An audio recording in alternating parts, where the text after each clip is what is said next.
Hello, Adam. Hey, can you hear me? Yes, you're audible. Pusha the Tsangte is still not here, I think, so we will wait for him. Just a few minutes away from starting the program.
As soon as we have Pusha the Tsangte with us, I think we can start our program. I will just try to contact him.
A very good afternoon to all the participants who have joined.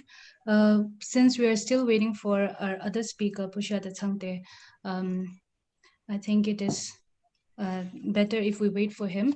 To start without him would be improper. So I'm trying to contact him. He is having a little bit of a problem joining. So I request the participants to be a little patient and do wait for him. He will be joining us soon. Hello. Hello. Oh. I think I have joined, but I cannot Oh, see. okay, you have joined. Wait.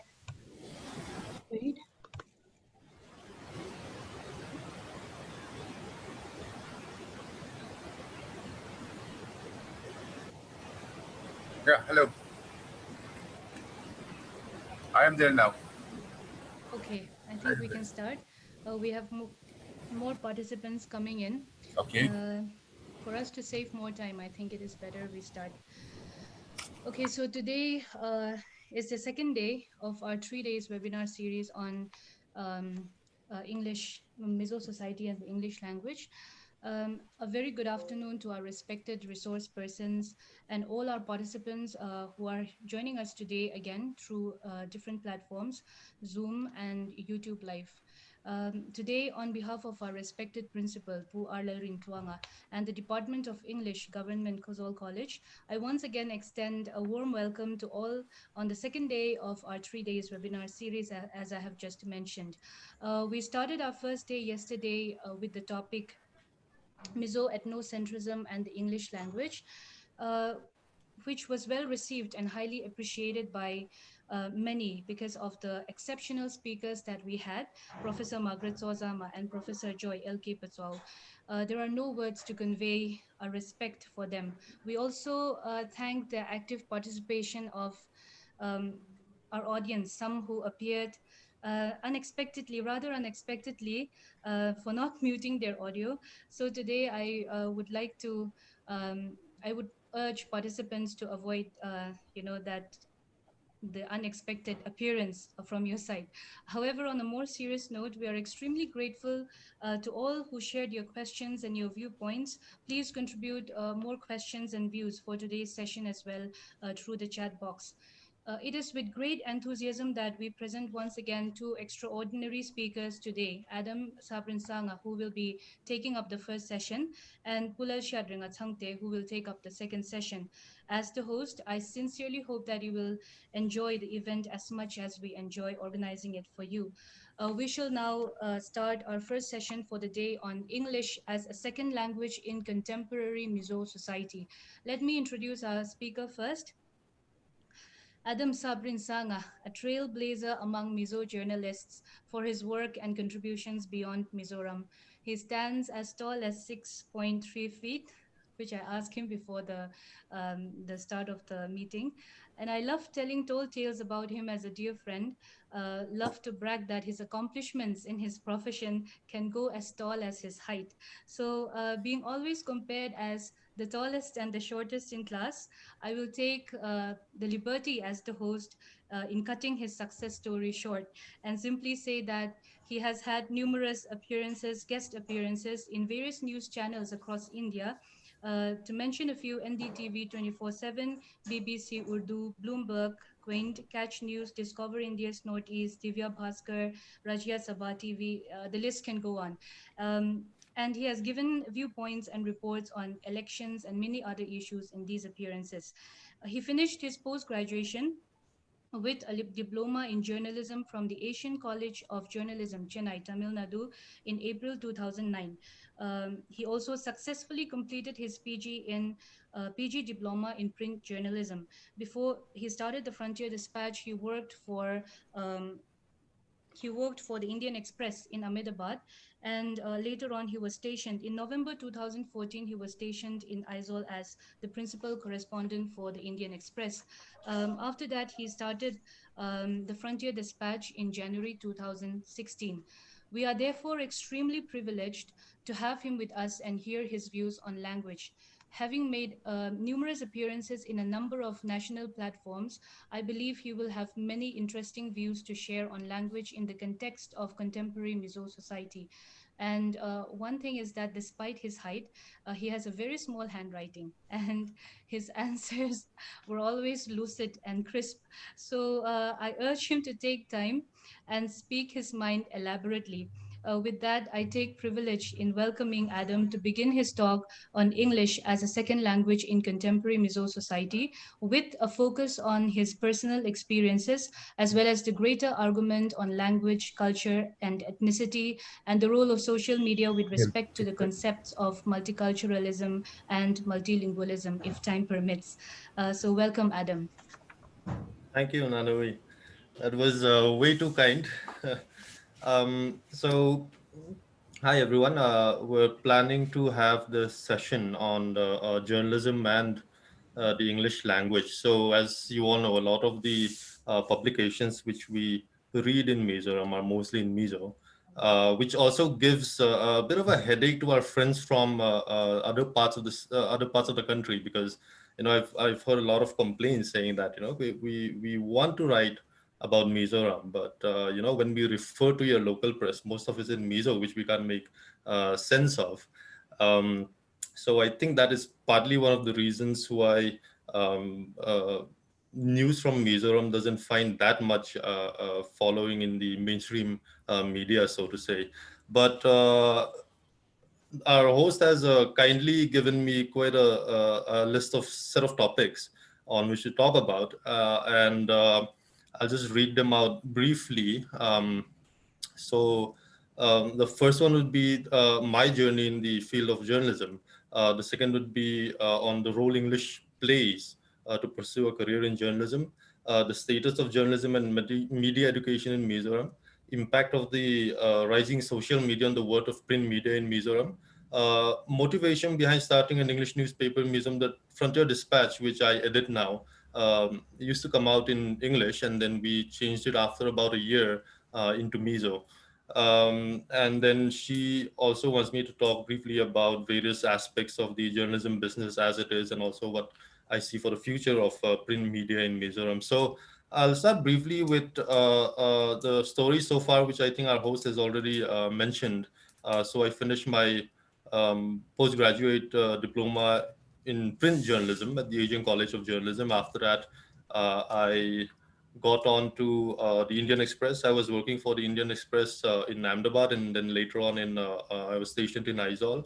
After that, I was more or less helping out the other Northeast correspondents in covering the region, which includes from the north, if you say Arunachal Pradesh, all the way to Mizoram, except for Manipur, because we had a separate correspondent there.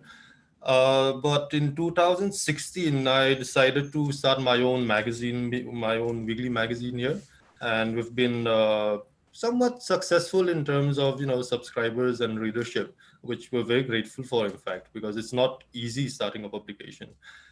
Uh, but let me get back to the role that English as a language plays in journalism as a career, because as our host has already mentioned, it refutably controls the language of the press and media across the world.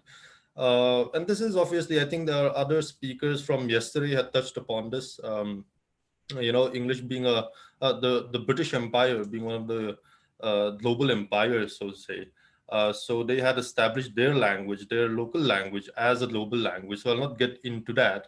But at the same time, a lot of the media in various countries, not just in South Asia, but across the world, they were established in the English language. So you have, except for maybe the larger, for example, China or Japan, or some of the French colonies or the Spanish colonies, most of the media is in English. So that becomes important even in India, because if you don't have some kind of fluency in the language, then it would be almost impossible to get into mainstream media, so to speak. And by mainstream, I mean the national newspapers, even the regional newspapers, for example, those based in Guwahati or maybe even Shillong, because journalism essentially is conveying messages, right? So if you can't convey messages in the language that most of your readers are familiar with, then it becomes difficult. Uh, However, in Mizoram, we have a very different scenario, because Mizoram, unlike most of the northeastern states and unlike a lot of the other states, we have a very strong lingua franca, so to speak, in some call it Mizo language, others call it Dulian. I won't get into the nitty-gritties of that. But Vanglani, for example, has got more than 30,000 subscribers. It's solely in Mizo, but at the same time, Vanglani, the readership is limited only to Mizo speakers. So if you want to reach beyond Mizo speakers and get others to read what you're writing about Mizo, the various social issues, the various gender issues, political issues, all of that, then you need to have uh, some kind of grounding in the English language.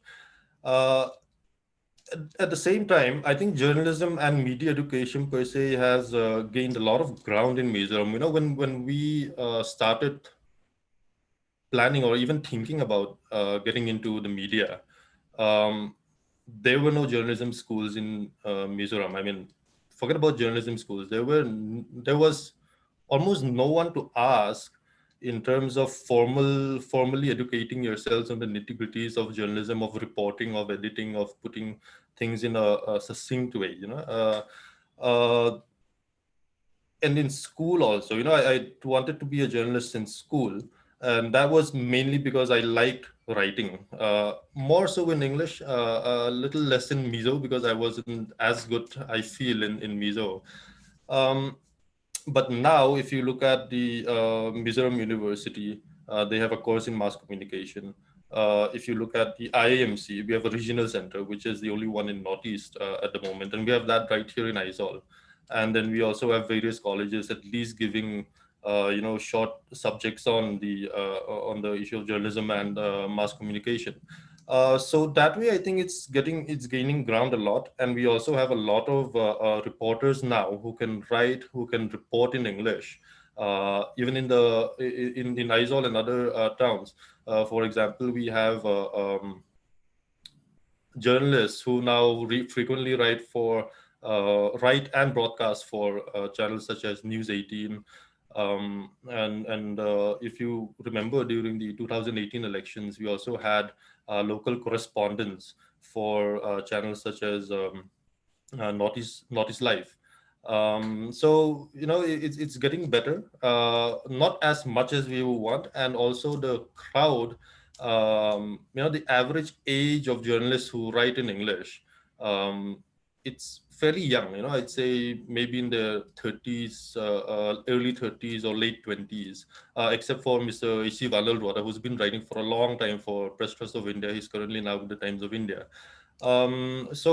But I think as we uh, age, so to speak, as we get 5 years down the line, 10 years down the line, I think we are going to see more and more reporters who can write, who can fluently write in English. Uh, so I think we can be optimistic on that part. Um, Now, getting into why we wanted to publish in English, the Frontier Dispatch specifically, why we wanted to publish in English, that was partly because we realized that there were very few publications in English in Mizoram. We have the Mizoram Post, which isn't published locally per se, but its news trust is on issues in Mizoram. Then we also have Highlander, which has been there for years, and we had Newslinked. So if you look at the market of English journalism in Mizo, you only had, from a business point of view, you only had competitors, maybe two or three competitors. Uh, but looking at the Mizo language publications, you have quite a lot. I mean, Mizoram is often said to be, per capita wise, where the most number of newspapers are. I think on the last time I checked, I think we had about 50 odd titles in Aizawl district alone, which is quite a lot. That doesn't usually happen in most other states. So we started in English, and our thinking at that time was we would be able to have readers from both locals who read comfortably in English, and also from non-locals, but who live and work here in Mizoram, as well as through maybe the internet we can have a fairly good readership outside of Mizoram as well. And then we started, and quite by chance, we started writing about issues that were not exactly what do you call conventional. By conventional, I mean in terms of daily news reports, basically putting the facts out there from what happened in the last week. We were moving more towards a kind of an investigative format, a muckraking format. We had a lot of views of RTI. We had a lot of views of documents that were leaked to us or to friends of ours. So it started taking a fairly exclusive tone in terms of things that appeared in the Frontier Dispatch, even while it was an English newspaper, were not really there in the other newspapers. And this was quite by chance, in fact. We never started out as an investigative weekly. We only started out as an English language weekly. And then after that, we had a fairly dedicated readership. I won't say we have a mass readership, no, none of that, but we have a dedicated readership. And a lot of our readers started asking us, what it's fairly pointless if you write in English and a lot of people can't read it. Then what's the point of writing these kinds of stories and investigating these kinds of stories? It's not going to have impact. And after a point, I think we started realizing that was partly true. And then we started also looking at our subscription base, and we were getting to the limits of our subscribers, because what our distributors were telling us at that point.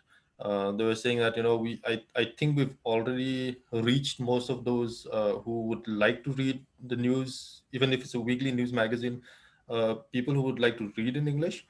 And then we started thinking, and this January 2017, we decided, we had been almost a year old at that time. And then we decided, okay, we might as well shift. So we did the necessary things of filing applications with the registrar of newspapers in India. And then we shifted quite drastically um, to Mizo. We lost quite a lot of readers in terms of readers who can't read Mizo, but we also gained tremendously in readers who could read Mizo, and who appreciated the kind of work that we were doing. Um, so since I come from an English journalism background, I sometimes do miss writing in English and putting ideas across in English, because at that point I was more familiar with the language, the nitty-gritties of the language. English is a very, you can use it as a very precise form of communication. And what I've realized, we still do some translations after we've shifted to Mizo. What I've realized is that what you can put in English in a sentence, you might be able to put that in Mizo in one sentence too, but it tends to be slightly longer, and then partly because of our own personal incapacities, we can't really put some points across. So this works in all kinds of languages, I feel. So those are some of the challenges that we find, but I think we've kind of transitioned fairly easily between those two languages. And also, like a lot of our readers now, at that point we were looking at only a certain kind of readers, people who could read English, but I think we're having a much wider reach in terms of readers. I think we're getting more comments, especially from some of our readers, in terms of what we cover, and we're also getting a lot of tips about what we should maybe focus on. People tell us, this happened, and people don't really know about it. Maybe you can take a look at it, and then we'd gratefully pursue those kinds of stories as well. But at the same time, we also do miss the fact that while we were publishing in English, we had fairly, so to speak, influential people who were reading the Frontier Dispatch at that time, from bureaucrats to academics, and also people who were working in PSUs and all of that, and we kind of lost that. So it's if you try and balance it, it's very difficult to kind of say this one's better or this one's better. But I think we're still finding our ground. We're only about 5 years old now, so challenges will always be there. But I guess it's not unsurmountable, so to speak, in terms of business, in terms of profits and all that. Well, the print media as such, and which is true across the world, it's in decline, sadly, because of various factors. So for the biggest one being advertising revenues, the second one being the proliferation of technology, in terms of you can read all the news on social media on your laptop or thing. So people don't really need that thing. But which is again striking is that our readership, if once I sometimes I look at it and then I see a fairly a difference in segment. We have a lot of readers in print, from colleges, from higher secondary schools, from universities, and also among the bureaucracy and government offices and all of that. And at the same time, and those are the younger lot, so to speak. They'll be in their 30s, 40s.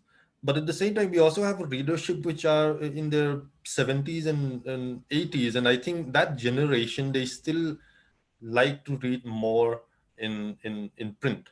And that was very evident during the lockdown, the first lockdown, when newspapers couldn't come out. Everyone could not publish.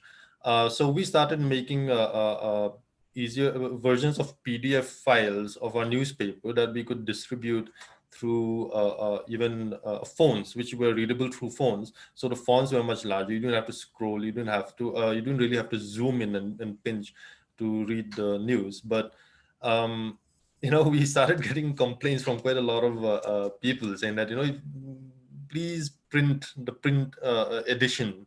Please give us the print edition once the lockdown stops. And that was another problem that we faced again when the last lockdown also happened. So, in the course of 1 week, we had to print two print editions for 2 weeks because we couldn't print for 1 week.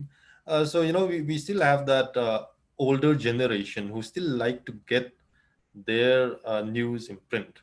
But surprisingly enough, not even from the younger generation, they still have there's still that preference for print, and they say, oh, we read the news we read your newspaper in PDF form. I read on my phone or on my laptop, but I still like to receive the print copy. And that is true not just in places like Aizawl. It's true also in places more far off places, even in the interior parts of districts, because we'd have people inquiring about subscriptions, and we say, if you want to get the paper on the day it's published, for example, because it takes usually 1 or 2 days to reach them if we post it. And I said, no, I'd rather read it in print. And a lot of our subscribers outside of Aizawl also, who, we can only reach maybe on 1 or 2 days after we come out in print, a lot of them also are still subscribing print. So I guess it's still a mixed reception for print. But at the same time, what is very difficult in Mizoram is the level of technology that we have in terms of print. And I'm not saying this for any kind of printed material. For flyers, for brochures, for banners, we're getting there in terms of technology. We have a lot of not just those old kinds of presses that we are familiar with, but those presses, digital presses, which give you very clear, very good quality images and all of that. But in terms of printing a magazine or a newspaper, it's still very difficult in terms of technology and also in terms of technological expertise. That's why you see that a lot of the newspapers still publish in offset. A lot of the magazines, even including our magazine, we can't really afford to print in full color, because we can print the cover page in color. That's manageable. But if you look at other states, other countries, even states as near as Guwahati, for instance, most of the magazines, forget about the newspapers, most of the magazines are in glossy pages. You have color pages throughout, no black and white pages at all. And that obviously helps in attracting readers and also in attracting advertisements. But in Mizoram, we don't have that technology yet in terms of competitive rates. If you're going to print the full magazine in color, then it's going to cost too much, and passing that on to readers is not going to eventually work out. At least that's the thinking among most of magazine owners, publication owners.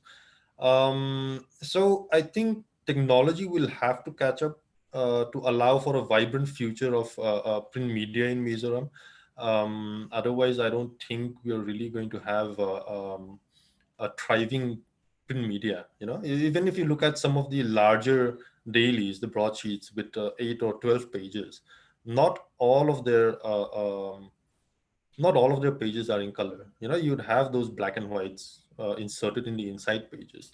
And that's not really true for much of the larger cities, because you get 32 pages, up to 32 pages in full color in most of the thing, and that's the only reason behind that. It's not is the competitive rates of the printers.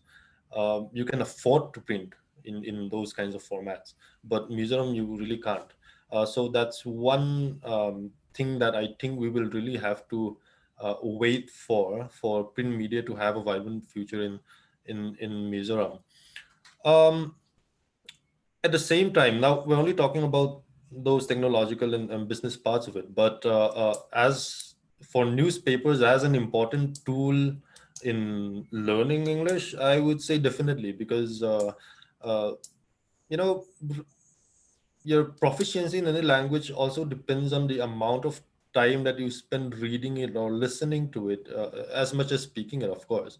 But you can read books, you can read your lessons in English, but if you have developed this habit of reading English newspapers, I think a lot of people who are looking for a career in the bureaucracy, for example, they read newspapers like the Hindu and my old newspaper, the Indian Express, quite a bit, and that also, I think, subconsciously, at least, it helps them develop their writing styles, their proficiency of English to a large extent.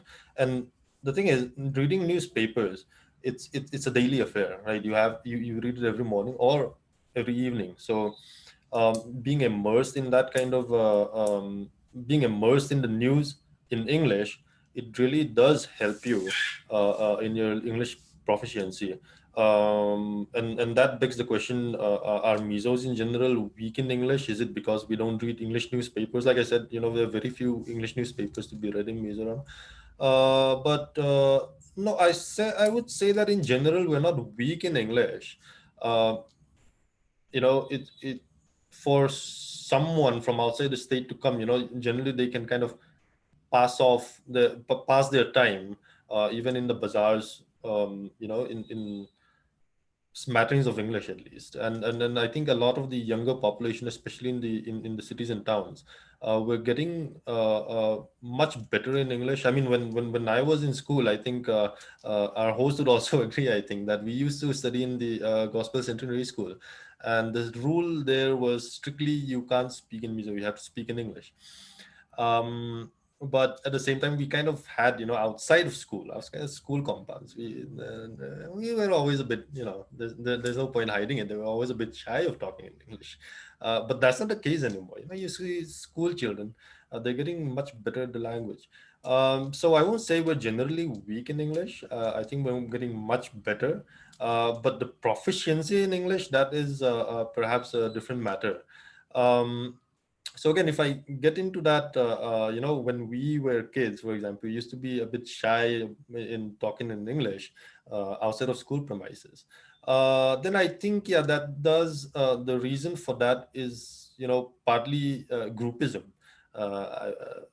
So in I think a lot of people who've studied outside of Aizawl in colleges, in schools, you'd realize that a lot of friends who are non-Mizos, who don't speak the language, they would often complain that, Mizos, when you get together, you always tend to speak in English, in Mizo, I mean, and they would be hard put to understand what we're talking about, our conversations.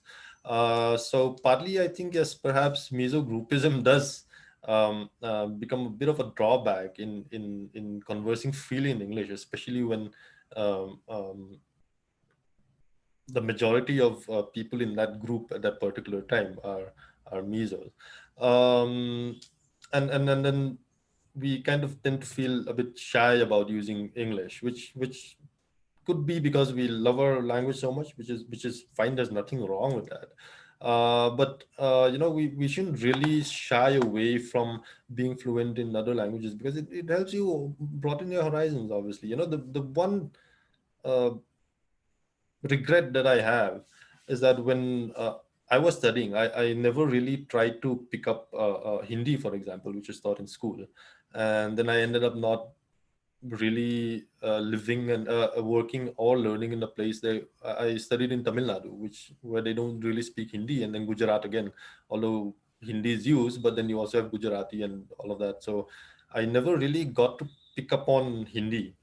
and that really bothers me sometimes, because I feel that I'm missing out a lot on the insights and the the knowledge that would be available to me if I learned uh, at least how to read fluently in Hindi. Because sometimes even in the news, I would love to read maybe Rajasthan Patrikar or Divya Bhaskar fluently, and then I would know what would really there on the ground, because English language again does have its limits in terms of, if you look at the English channels or if you read the English newspapers, then it does have its limits in terms of conveying what actually might be there on the ground. You have to put in, I feel personally, they have put in extra work. A lot of the sometimes a lot of the sources that we rely on as journalists working in national in English language newspapers, for example, tend to be people who can communicate with us in English. And that was my handicap. I mean, I that was one of my handicaps in Gujarat. Although I traveled fairly extensively in the villages, but since I can't speak the local language, I would need people who could help me translate what people were saying. But if I understood proficiently enough what those villagers were saying, and then a lot of these villages that we encountered were people who lived in the far-flung areas of Kutch, for example, or Saurashtra, who didn't speak Hindi at all. Forget about Hindi; they were speaking their own local languages. So that would have given me, I feel, and even now, more insight into their lives, because journalism is about that. You try to peep into people's lives, you try to get a sense of what they feel, why they're feeling it, and what are the experiences that they've gone through to feel those kinds of things, to have those kinds of opinions. um, so that becomes fairly sad, and that I think also plays out a lot in terms of our normal lives, because if we learn to understand people through their own languages, it really helps. Some of the people that I envy the most are people who can fluently speak 8 languages, maybe 10 languages, and then I have friends like that, and then their worldview becomes much more nuanced, I feel. um, so outside of journalism, I think that's something that we should do, and English being the global language, it really does help in shaping minds. A lot of my news consumption is also still remains in English. I read, I try to read as much news as possible from the normal, so to say, sources like the BBC, for example. I try to read the Associated Press, the Al Jazeera, and all of those more conventional ones, and try and get more from magazines like the New Yorker, for example, the Guardian Weekly, for example, the Economist, and all of that. So it does help you to go, and the reason is because English becoming such a global language now. You kind of get most of the um, news from various parts of the world, and if I had one wish, and maybe if I could read Spanish newspapers, for example, because the Spanish language being so widespread, um, I would love to be able to read the news in Spanish, for example, or maybe even Japanese, or maybe so it does help you in developing your worldview a lot. But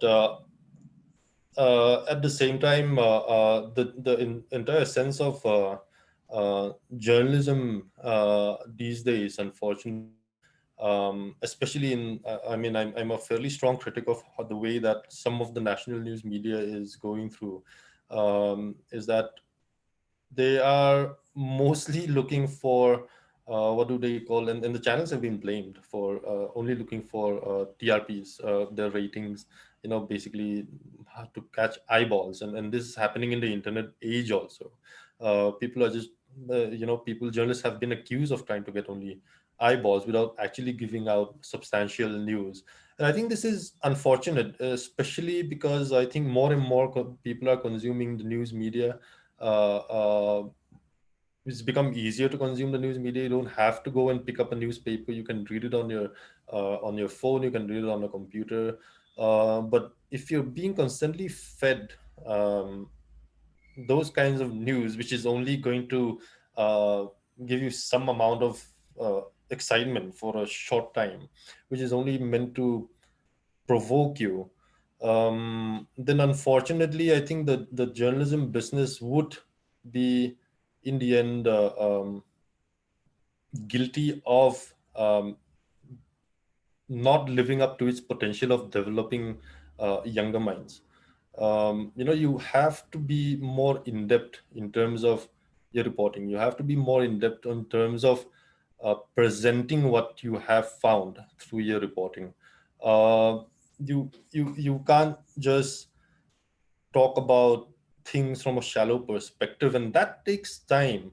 But this all plays down to what I mentioned earlier about the business of media, especially print. uh, you need some amount of time, you need some amount of research to be able to give your readers a true sense of the picture. I mean, you can't obviously be the ultimate truth. It's impossible in journalism, and I think that would be near impossible in any other field. But to get as close to the truth as possible, you need to develop you need to have some amount of time, some amount of research. You need to be more responsible in the way that you present what you have found to your readers. Unfortunately, that's getting um, shortchanged, I think, by the need to always get eyeballs, to have clicks, to have the most number of views on your website, on your podcast, that kind of thing. And editors are rushing it too much, I feel. So it would be, again, like I said earlier, it would be wrong for the media to keep following this path. If we really want to um, to use media as an educative tool. Um, so you need to be much more careful being in the media now. um, but at the same time, I would not like to generalize, because you have a lot of startups, young media, which are not as much read as some of the other leading publications or channels that are giving you fairly good, well-rounded news. You'll have more analysis, you'll have more thing, and then they'll also be paying their reporters quite a bit. If you actually compare some of the mainstream, so to say, newspapers or channels which are giving their reporters, um, if you compare with some of these other startups which are giving reporters who work for them freelance, but if you actually add up the amount of money, the amount of pay that they're giving to these journalists, although they're on freelance, it's actually much higher than the ones that some journalists are earning in the mainstream media, which is I think very positive. It kind of helps prop up journalists who are fairly fed up with some of the ways in which mainstream media works, and I mean in terms of unresponsible journalism.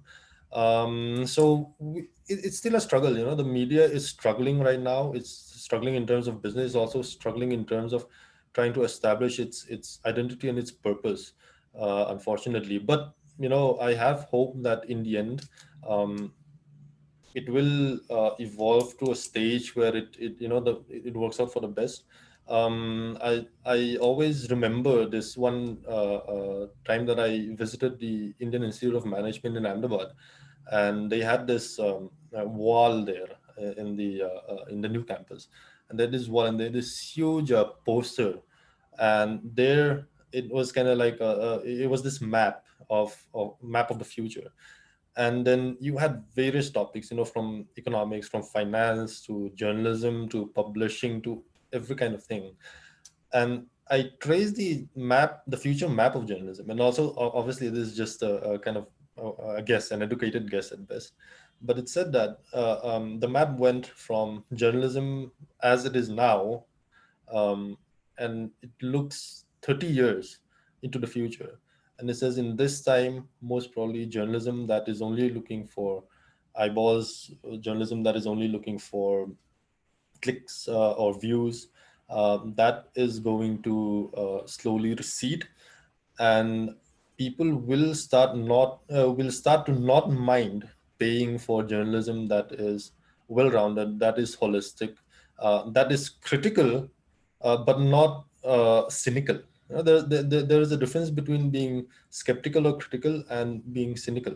And then it says in the year 2040, 2050, you will actually have mostly you will only have journalism which meet these parameters. And that gives me hope, I think, and that really gives me hope. I hope that that poster on the wall turns out true. Maybe it won't, and you can never say. Um, but yeah, I spend my days in this profession in the hope that that becomes true, and in the hope that we can be part of that, that revolution, so to speak, in journalism. And I think I'll stop there. I'd rather have questions from, if you have any, I'd rather have questions from the audience. Thank you. Thank you so much, Adam, for familiarizing us to the world of journalism and delivering once again such a lucid, well prepared, and educational talk. We will now open time for questions. I request the participants to please pose your questions in the chat box, which I will be delivering to the host. And um, if you want me to unmute you and ask the questions yourself, we can also permit that. So before we have questions from the participants, I just lost your video. Wait, okay. Uh, I just lost you. Let me.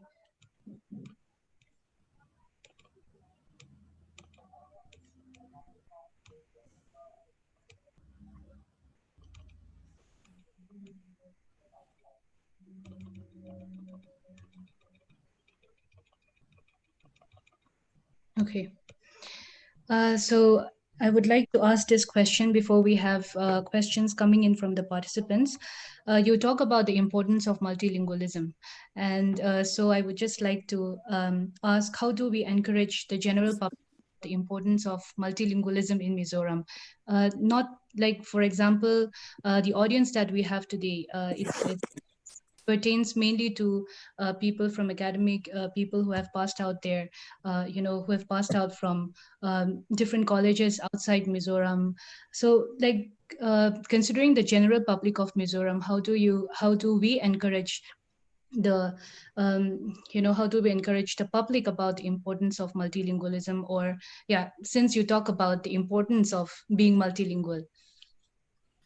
Um, I have this feeling that we are going to need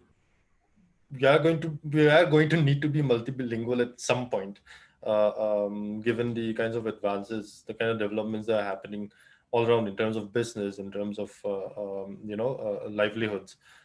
There is, I think, going to be a time when we would need to be able to communicate more fluently with people who speak other languages. It's going to become more of a necessity, and I think that is when we will start realizing that we would need to have a much formidable arsenal in our linguistic skills. And at the same time, I think that a lot of especially I think that in the kinds of audience that you mentioned right now, it does pay to know maybe a third language, or even a fourth language if you can, because that is going to broaden your horizons, no doubt. Uh, Again, if I get back to the Indian Institute of Journalism, Indian Institute of Management in Ahmedabad, when I was working in Ahmedabad, one of the stories that we wrote was that they introduced a course in Mandarin. And why would the Indian Institute of Management students introduce a course in Mandarin? Because a lot of business, China was that was 10 years ago, and China was not really like now, but it was really on the rise.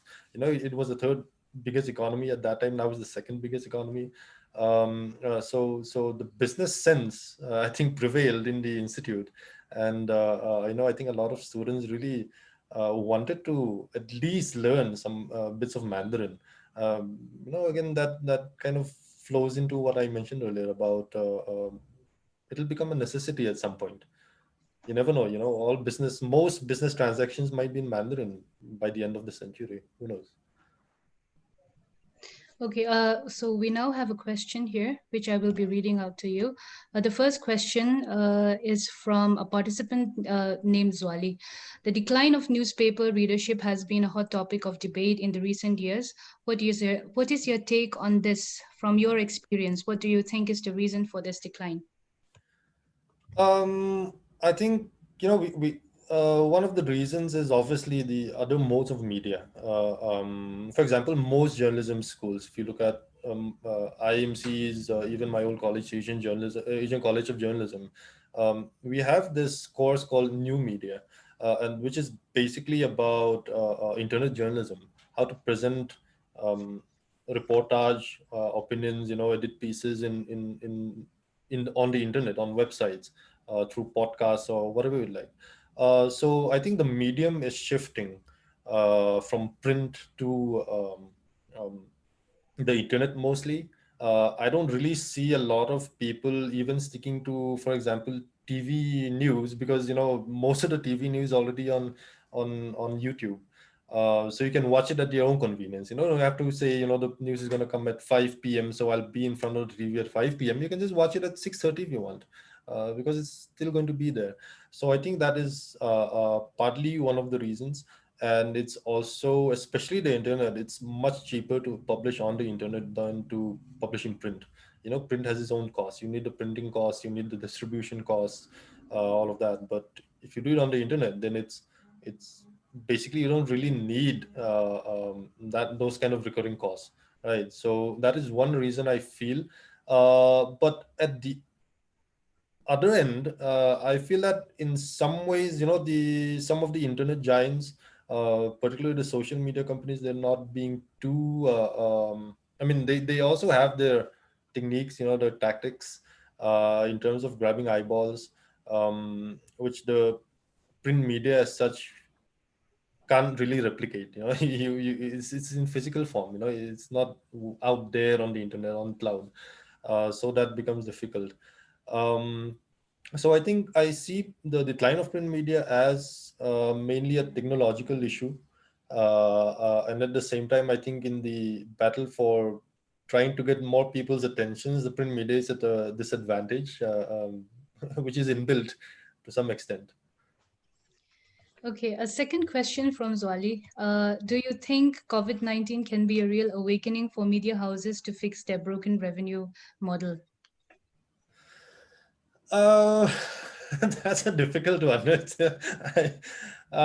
But yeah, to some extent, I think that this is really one thing we're experiencing right now, and I don't think this is limited to Mizoram. Is that most of the newspapers find it extremely difficult at the moment to get the normal revenues that they would get in terms of advertising or even subscription fees from uh, the government, for example. There's a huge backlog of fees that are coming in. And I think the more entrepreneurial of us would be able to shift from that model, which relied a lot on government funds coming in, to trying to get their market more directly to the reader, so to say. In terms of, and we kind of had to innovate. Even we, as the Frontier Dispatch, we had to innovate by creating this more mobile-friendly PDF version of the magazine. If you looked at some of the during the first lockdown in March and April, if you looked at the newspapers, they were broadsheets which were huge. Uh, you need two hands to read them in the print version, and if that gets compressed into a file, into a PDF file, and you try to read that on your phone, which is only the size of your one palm, it becomes very difficult. You have to pinch, you have to zoom in, you have to scroll. All of that happened. Right. But now I think in our case we kind of innovated in terms of making it a more mobile friendly PDF version that you could read as easily as a WhatsApp message on your phone. And I think a lot of other newspapers also moved to online versions. You know, they started making maze of Facebook and WhatsApp and all of that. And even there was this news aggregator which also came out during that time, targeting that particular problem in terms of distribution. But again, the problem still remains. If you move to the digital platform, how are you going to earn your revenue? I mean, if you're not getting subscription fees, then I think that's going to be difficult, and that is not really going to work out in the long run, because advertisements are not going to the print or the digital media as much as it used to in the last 10 20 years. You know, a lot of it has moved to social media or even Google, and also the other search engines, right? So there's no point for a lot of businesses to advertise in magazines or newspapers, even if they're online.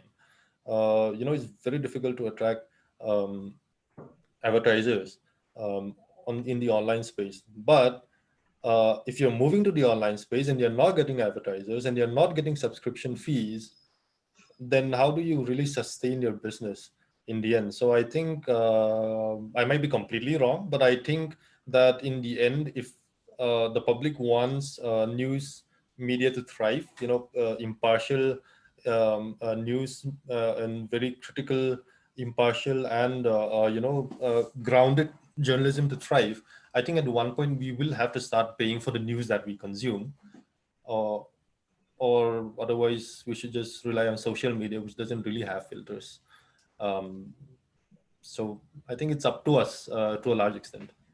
You have answered this other question posed by another participant. I will anyway read it out. This is from a participant named Kesima Sontluangi. And her question is: do you think it is feasible to put an English version of the Frontier Dispatch in digital format on subscription basis, targeting mainly the younger readers? If you I'll would like definitely to think add about anything. that. I think that's a great idea. I'll definitely think about that. Okay. Another question from Lalfak Omi. What is your take on Northeast being so underrepresented in the mainstream media platforms? Does it have to do with the relative absence of multilingualism, difference in culture altogether, or any other factor that plays as well? And what do you think the future of journalism hold for our representation? Sorry, I didn't get the second part of the question, the last part. Does it have to do with the relative absence of multilingualism, difference in culture altogether, or any other factor that plays as well? And what do you think the future of journalism hold for our representation? um, that's been like a really long debate, you know. Even when I again, when I was working with the Indian Express and I said, you know, I won't mind working from the Northeast, then the editor said, okay, fine. So, you know, they sent me almost immediately. I didn't really have to ask. Um, One of the reasons I think is that in most of the mainstream, I mean, I keep saying mainstream, but most of the national media, you really don't have journalists who are willing to work in the Northeast for an extended period of time. I think that's something that a lot of the publications and news channels face. When I said, you know, I want to go, then they said, go. You know, I landed up here in like in a week or so, just shifted just like that. Um, and That becomes problem because if you look at it from, if you are, imagine yourself to be the editor of a national newspaper or a national news channel, for example, and you're going to have someone from the Northeast who is sending you these stories, these broadcasts, but that person needs to be someone that you can trust, right? You can't just trust the mic in anyone's hand, right? You need someone who you know is credible, you know who has his facts right, you know who's not partial, and you will be looking for those kinds of people to work from any place, you know, whether it's in the city itself or whether it's in some place as far from Delhi or Bombay as the Northeast. So I think it's mainly in terms of manpower, And also another thing from experience that I've realized is that, a lot of, for example, if I was to write about a scandal in terms of financial scandal, and the scandal is going to be about maybe 2 crores or something. I mean, that's peanuts basically, given the other scandals that you might see in other states, in more populous and richer states. So I think, to some extent, that kind of for the national media to kind of focus too much on that, maybe give it too much space, that becomes a bit, it becomes a bit lopsided. So that becomes another difficult part. And also, I think most of the Assam is well covered. Shillong is fairly well covered, and but I think some of the other places we don't really see them in the news all that much, especially in the national media. Regional media we do. Uh, so I think that also has to extend to how big state is, for example, and how what kind of role it can play nationally as well. I'm not saying that this is correct. I mean, I think as journalists, we need to look at every corner of the country. But at the same time, if you imagine yourself in the shoes of the owners or the editors of these huge publications, right? And then you're going to look at things that are, impactful, things that are huge in one way. We used to joke that because of the 2G scam, scams that are like, maybe a few thousand crores don't really count anymore because that was so huge, at that point. So that sometimes plays in as well. It's very difficult to get important stories, what we feel are important stories, uh, uh, a huge, banner headline in most of the national newspapers, because for them it's just small. That's about it, I think. Okay, another question from KVL Rimrodika. Can you share your thoughts on the economic value of the English and the Mizo language in your profession or in general for the Mizo? Secondly, any thoughts on fake news, particularly among the Mizo? I think you get the question. The first one, I think, is talking about the value of English or Mizo. Yeah, economic value of the English and Mizo language in your profession or maybe in general. Economic value. Okay. uh I haven't really thought about in terms of economic value. I don't know, I might be getting the question wrong, but I think you can definitely sell English at a higher premium if you're talking about that. I mean, if you had an English publication versus a Mizo publication, if you're asking about whether you can sell it at a higher premium, then I think maybe perhaps English, because there are less competitors, and and people who'd be willing to pay more for English. Maybe I'm not really sure, but as far as our experience, it hasn't really, our prices haven't changed much. um, and I think the second question, I'm sorry, I missed the second one. Any thoughts on fake news, Oh, particularly fake news. particularly among the Mizos? Yeah. I keep telling my friends in the profession and also outside the profession that a lot of the fake news that we see, and I think probably they're referring to social media news. See, the problem is that when we're a weekly newspaper, and we have a lot of newspapers which come out daily. We have editors, we have what we call deskies, which are basically the guys who do the copy editing and paste it on the page, right? And then we have the editors who look at the whole thing and before it gets published. So we have those filters, one or two levels of filters, right? The problem with social media is everyone becomes a journalist, a copy editor, an editor, the distributor, the publisher, everything, right? So, in the hands of, if you have this power in the hands of everyone, which is not a bad thing, but at the same time, it can be used very badly in some cases. You might have heard of something, or you might see something with your own eyes, but you might not be getting the true picture, right? And this is one of the most important, yet one of the hardest things about journalism, is that you have to have a tendency to not look at things in just one perspective. You have to try and get other people's perspective as well, right?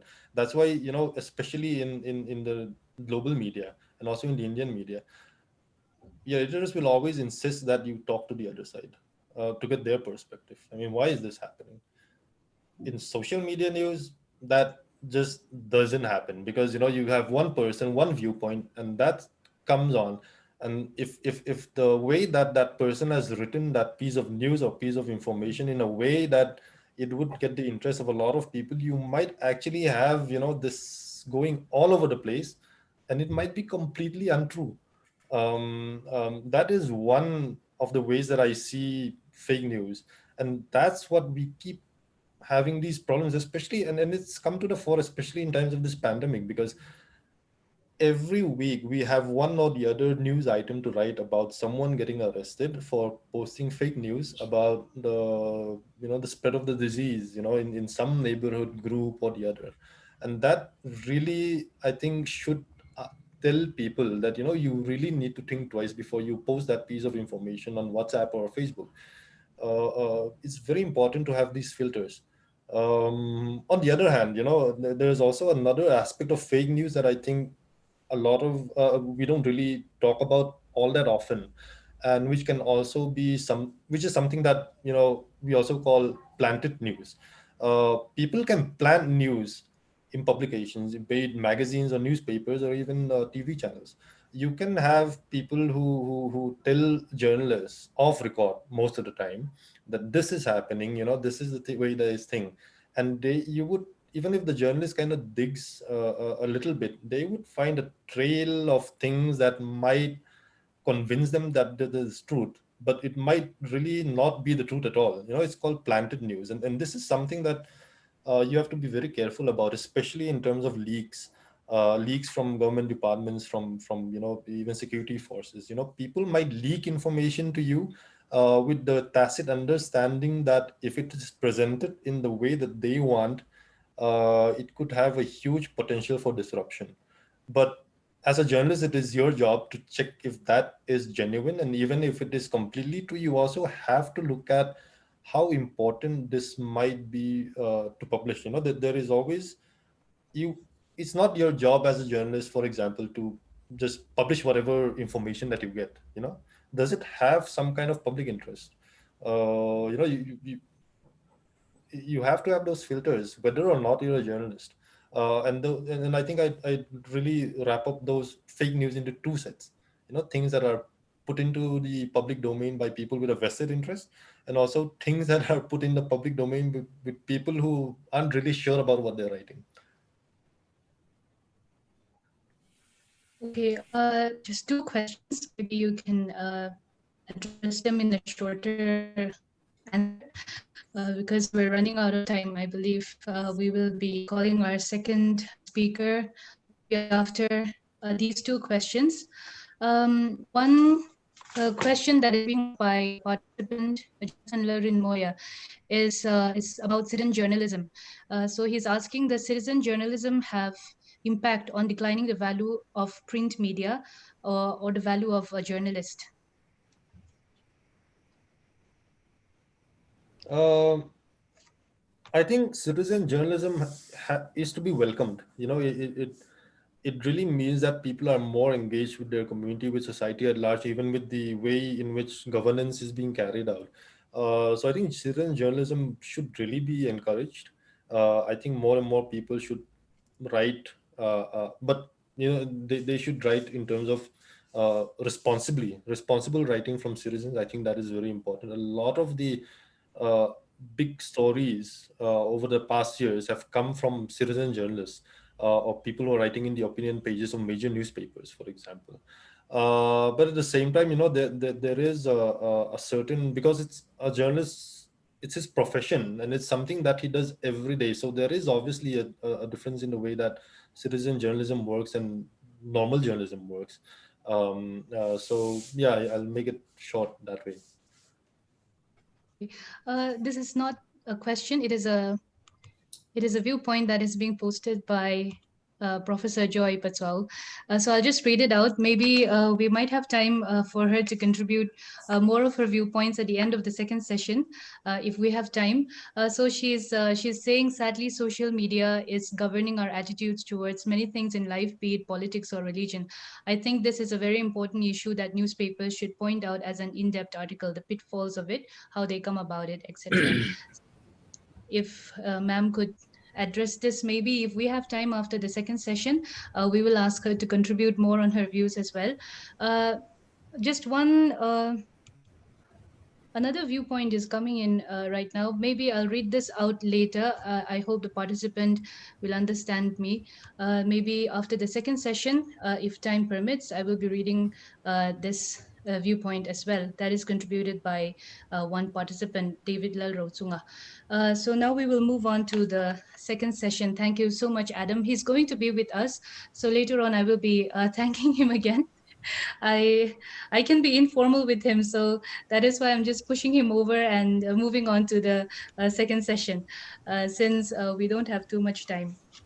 So moving on to the second session of the day, our speaker Pulal Shatringatsangte, more affably known as Pushyatatsangte among the Mizo general public, is a man of great wit and intellect, a man with a very strong personality, yet very approachable, a man of many parts. I may say he is an advocate, an engineer, a politician, and a social worker. Surely such men have interesting stories to tell. One is he is an avid follower of Sri Narendra Modi, the incumbent Prime Minister of India, an admission not too common among the Mizos, maybe because of our religion.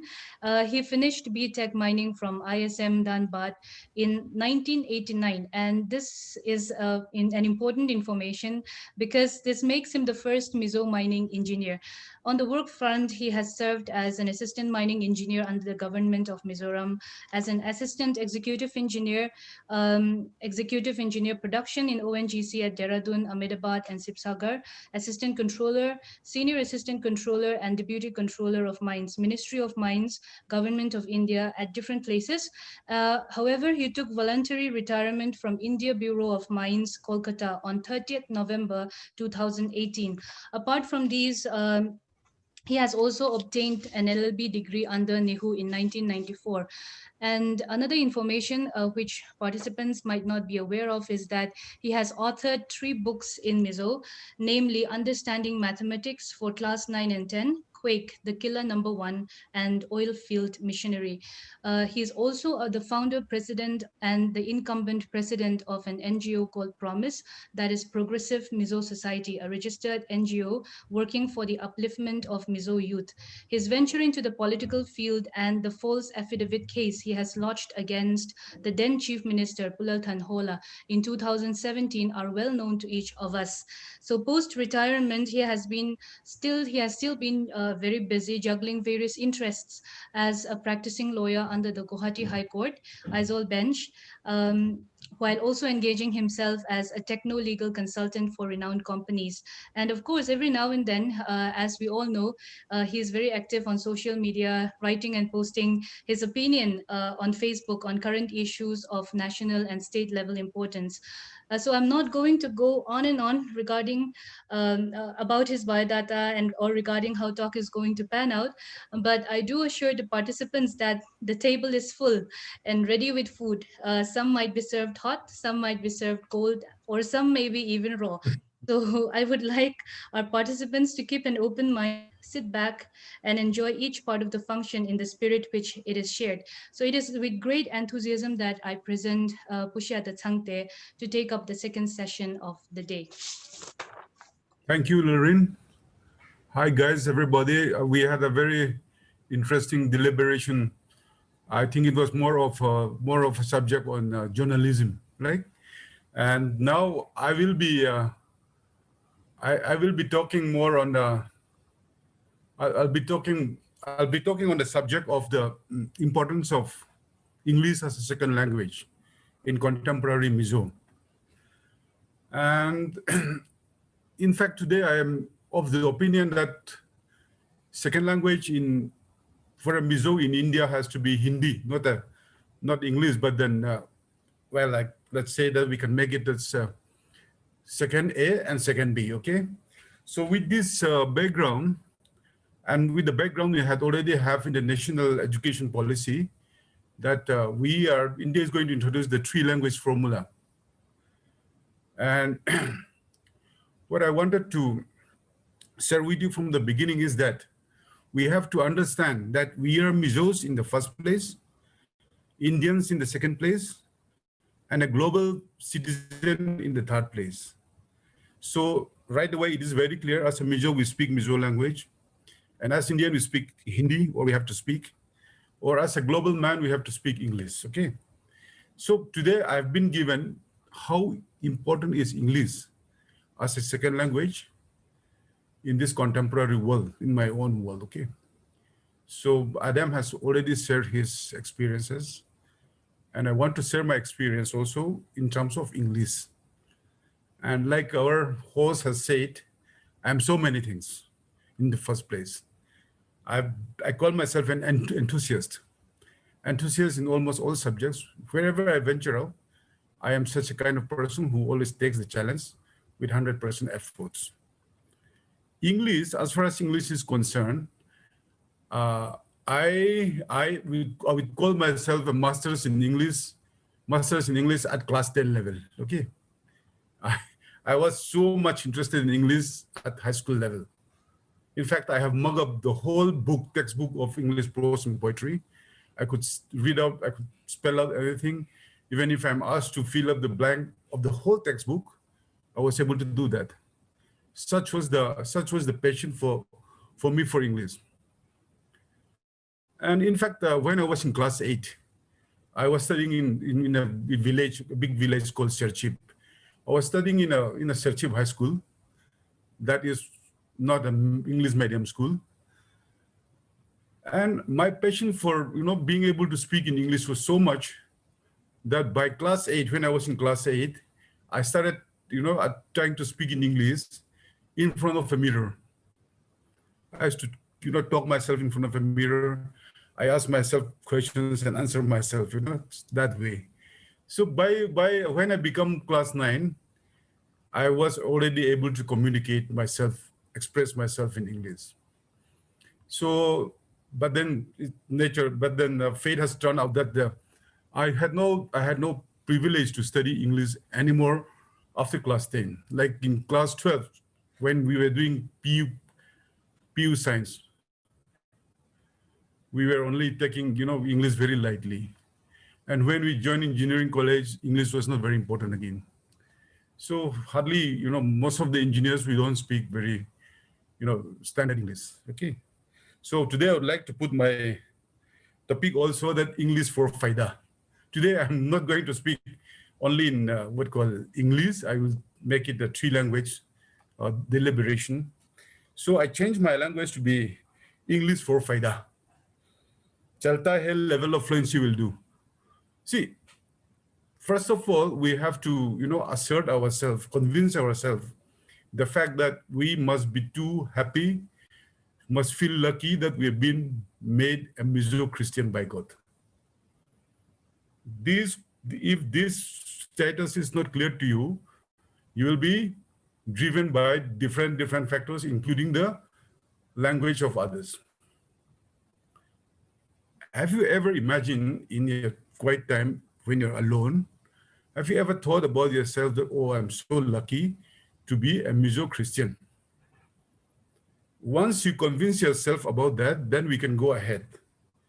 Otherwise, there is a tendency among the young people today that not being able to speak in proper Mizo is a kind of something, which you are proud of. Like I have heard many, like my type of persons who have spent outside the time, outside in Mizoram about their services. Like I spent almost 29 years outside Mizoram. In fact, my kids were born in, outside Mizoram.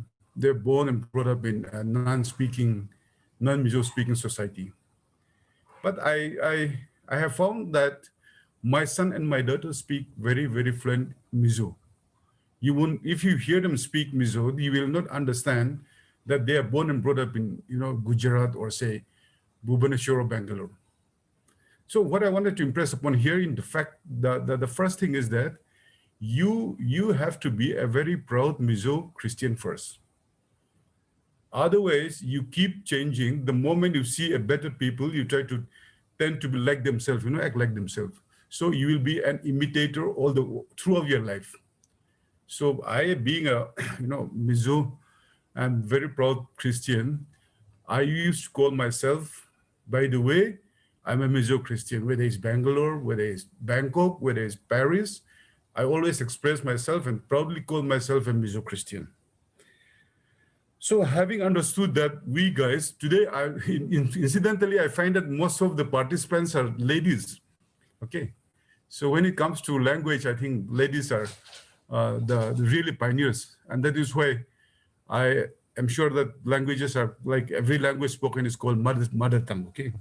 So today I'm very lucky that we have very enthusiastic, almost like 80% female participants. Now, coming to the importance of English language in my life. So after having graduated as a mining engineer from a reputed mining college, I was getting 3 jobs on campus interview. That was because of the fact that I was able to speak both Hindi and English during the interview. It's not only about good marks, but it is also about your personality. And the importance of knowing languages is that it increases your personality. It develops your personality. Now, when I worked in Mizoram for about 3 years, I was of the opinion that I was no more improving myself. I was having a good job. Then I decided, okay, I love Mizoram. I love Mizo. I'm a Paka Mizo. But then I'm just spoiling my future. So let me go out of Mizoram and experience the world outside.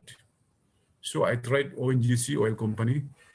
Somehow I got it. Luckily in 1992, when we were recruited, out of 20 guys, I was the 20th, the last guy. Okay. But when we went to Dehradun for 1 year induction training, I become the second topper in that training again. That again is because I was able to express myself, being a Mizo, being a tribal boy from Northeast. I was able to express myself both in Hindi and English. The moment you can communicate, even if not very good, at least to that extent of you being able to make yourself clear to your friends around you, then that becomes a very great advantage. Suppose, imagine a situation. I was a distinction holder in BTech mining and going out to a place where Mizo language is no more applicable. I may be very good in my subject, but if I cannot express myself, I look very dumbo. It become very useless. So English as a second language is really going to help. It has been helping me. And in fact, when I went for ONGC interview in Mumbai, I believe that the way I was, the main reason why I was selected was, of course, because of God's grace, but because of the fact that I was able to express myself. During that interview, I think I have mesmerized the interview board in the sense that when they asked me, Mr. Changte, you are a mining engineer, but we find that in Mizoram, you don't have a mines. So what have you been doing the last 3 years as a mining engineer? I did nothing practically during that time. We were just nula reaming around here and there, time passing. Then it stuck to my mind, I told that interview board, in Mizoram, a mining engineer is like a prophet. That came to my mind.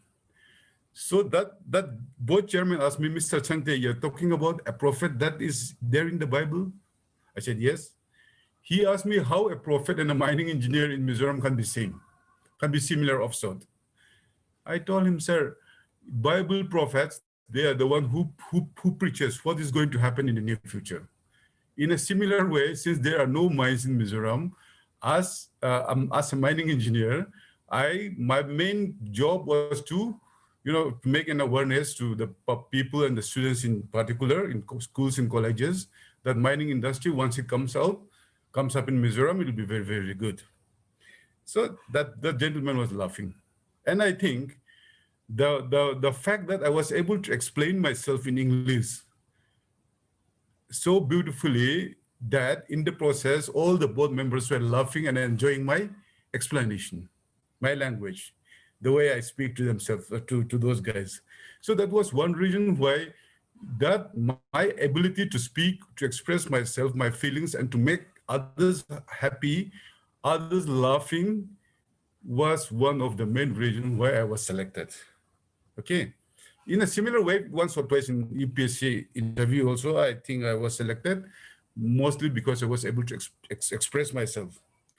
Now, when we joined in ONGC in Dehradun, ONGC is having an induction, center that is called Institute of Management Development, IMD. There, what happened, what I wanted to tell you, to share with my young aspirants is that you really don't have to speak good English. You should be able to express yourself in your own way.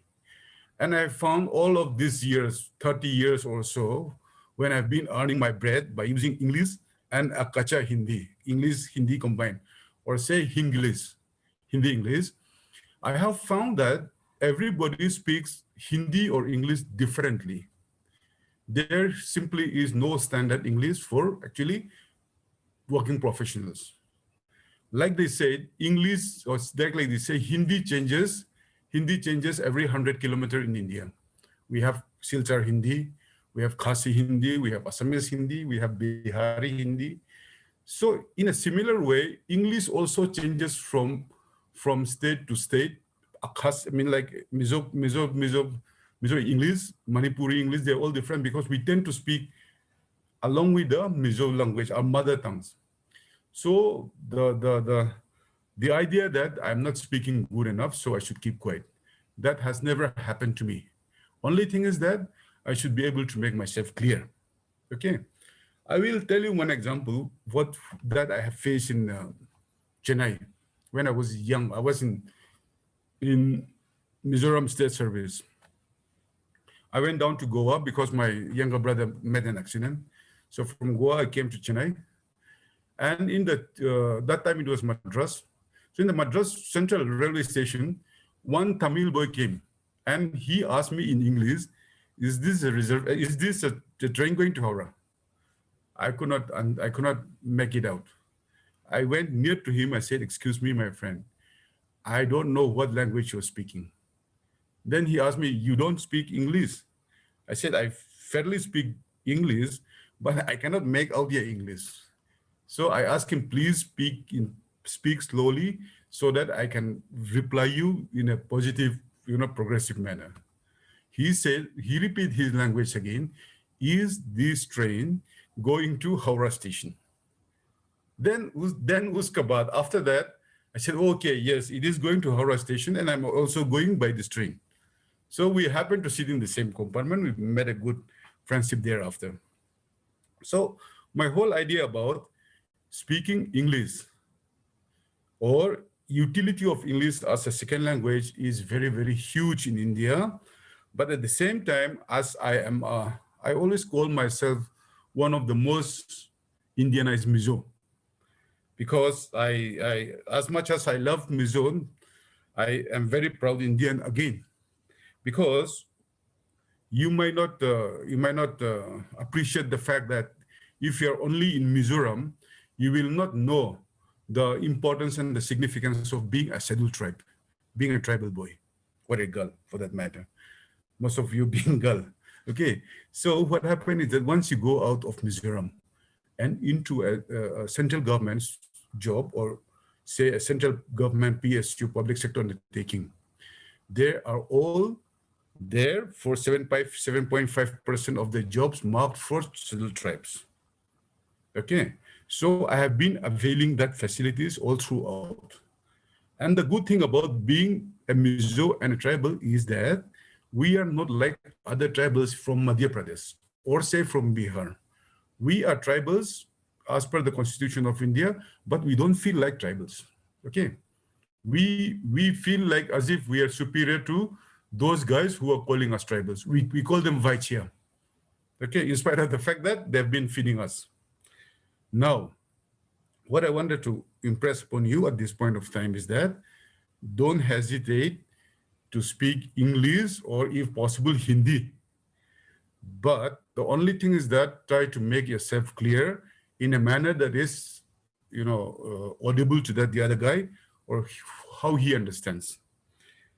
Now, coming back to the practical scenario here.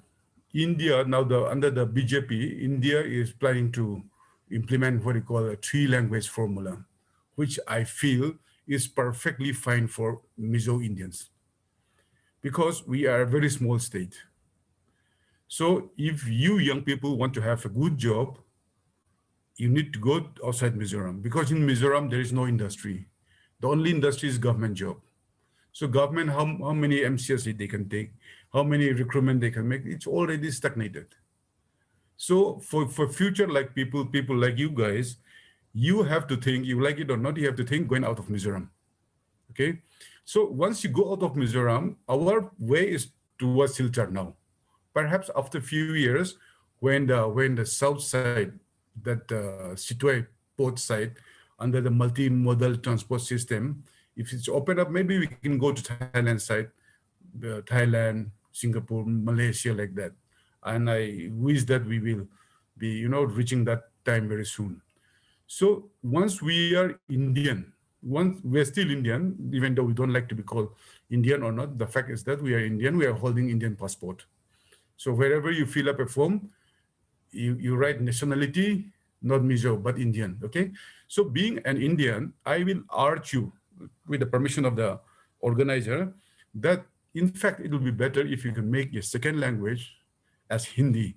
English can be made a third language. Because you speak only English and Mizo, then that gives you a problem right from Lailapur. Once you pass, the Varangta check gate, people don't speak English or Mizo. They speak a little bit broken, Hindi. So if you don't know Hindi, you've become, a tight bird in a tight cage. So I would request you, Mizo, you must be fluent. It is very easy to learn Mizo for Mizos. There should not be any problem. But the thing is that a human being, I am told that can learn, about 20 to 25 languages, okay, working level of communication. Now, I would suggest you, you be familiar. Mizo is for sure, that is the first language. In the second language, if you use English, no problem. But if you're going to work in India, even in Delhi, Mumbai, Bangalore, or wherever you go, you please know at least some chalta hai type Hindi. Okay? If you don't know Hindi and if you speak English alone, we look like a Chinese. We look like people from outside, So if you speak only English, they think that, okay, so he must be a foreigner, so I will cheat him. Let me take advantage of his ignorance or his first-time experience in India. So, but then, the moment if you speak even broken Hindi, I do speak a very fluent and broken Hindi. So the moment you speak Hindi, you are comfortable. Now, at the higher level, for getting into proper, better universities, better job, you certainly need English. Without English, you cannot go far. And you will find that among the Indian Hindi-speaking people also, the elite group, the higher strata of the society tend to speak in English. But the problem is that for them, Hindi is their mother tongue. And the second language is English. But for us, within 21,000 square kilometers of Mizoram and 11 lakh population, there cannot be much progress with Mizo alone. So when I suggest you to speak second, third, if possible, 10th language even if you know the language of Chakmas or say Kokborok, okay, the tribal language from Tripura, that's always an advantage. So I suggest you don't ever think that by speaking so many languages or by being more comfortable in languages other Mizo makes you less Mizo. You are not less Mizo. Mizo-ness is not the way, is not to be measured in terms of your fluency in speaking Mizo. Mizo-ness comes from the blood, from the decency, okay? So I have seen, in fact, I've met one Mizo girl in Delhi, born, brought up in USA, but she calls herself Silo, but she cannot speak Mizo. Then I said, then Miss, I'm sorry, if you cannot speak Mizo, then how can you call yourself Mizo? And she said very beautifully, said, Mr. Changte, there are so many, please believe that there are chances of having Mizos who cannot speak even Mizo. Then I asked her, where you were born, what is your background? She said, I was born in California. My mom is a Kuki. My father is a Mizo, from both of them from Manipur. And I have no chance to learn Mizo, and I have every right to not being able to speak Mizo, but at the same time being 100% Mizo. And then I said, okay. From that time, I also changed my opinion that there might be some Mizos who might not be able to speak Mizo at all, or who may be able to speak Mizo in a different variant of pronunciation. Okay, come on. So we should not measure Mizo-ness in terms of fluency in Mizo. Mizo, for Mizo, language for Mizo is a must. You must be very proud that I'm been born of Mizo parents. I'm a Mizo Christian, by the way.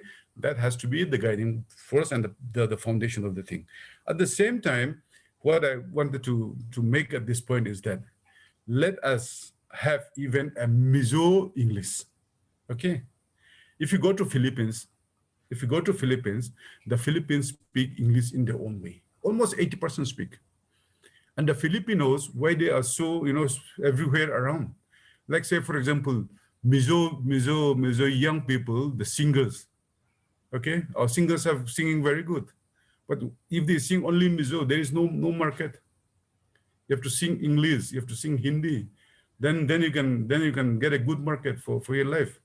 And I've been telling the young people everywhere I go, Mizos, today you're very lucky because you look like a Chinese, you look like a Mongolian, but at the same time, you are an Indian. You are having an Indian passport. So in this global job market, being a Mizo, looking like a Chinese, and carrying an Indian passport is a huge advantageous combination. So I would request you guys, young people, to think of getting jobs outside Mizoram. And in the process, you'll be pumping money from wherever you are working to Mizo society. And in the process, with the very limited infrastructure we have, development schemes we have, we'll be developing Mizoram. That's what is happening in Kerala. Kerala is often called a money order, money order economy. That means people from Kerala, from almost every house, they go outside, they become NRI.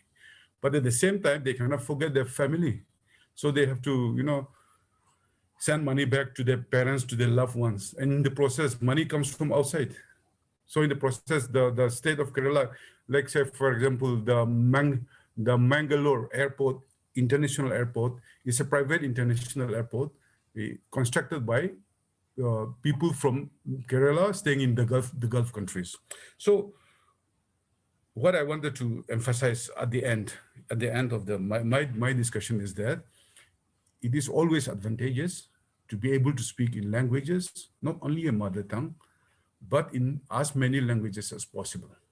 I tell you, if you speak, say Assamese, my children are speaking Assamese, they're speaking Bengali also. So if you speak Assamese like my son he feels very good, very comfortable, more in Guwahati than in Aizawl. You know why? Because he speaks Assamese. Similar way also in Mizoram, if a Nepali, or say if a labor from Bihar, if they speak what you call Chalta Hai type Mizo, like if they can express themselves in Mizo, they are very comfortable. We treat them very well. So it's very difficult. It's not really possible for others to harass the person who is speaking to them in their own language.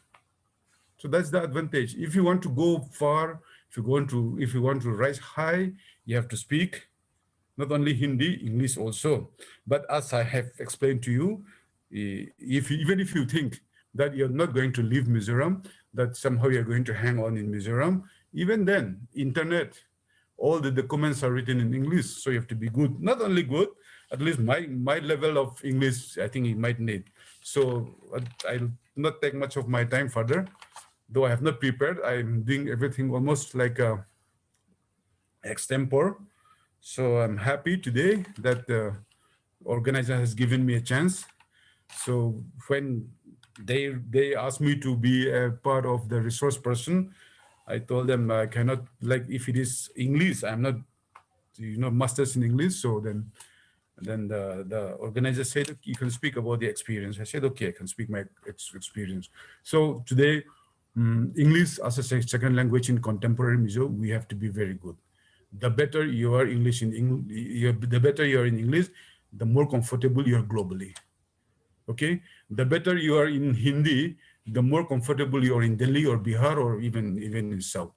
Okay, now what I wanted to impress upon you further is that in the beginning, let's not forget that we are Mizos first. There are some people I have seen in my service, central service guys, central service families, or people for many reasons who have been, gone outside Mizoram. And they keep on telling that, anyway, the environment was not good. So my children don't speak Mizo. Hmm.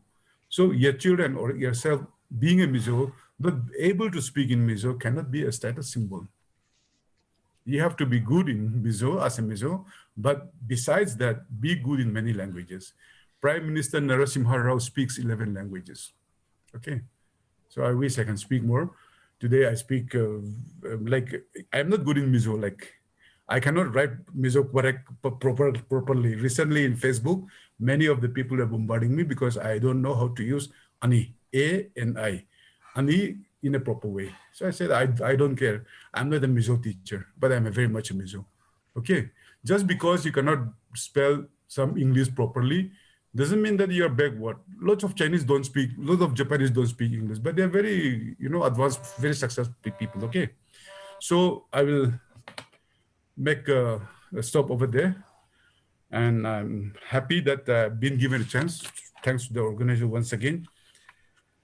And today I will be concluding that English, not for become like our organizers, they are earning their livelihood on English language. But for others people, let's say that English for faida. Faida meaning matlab profit.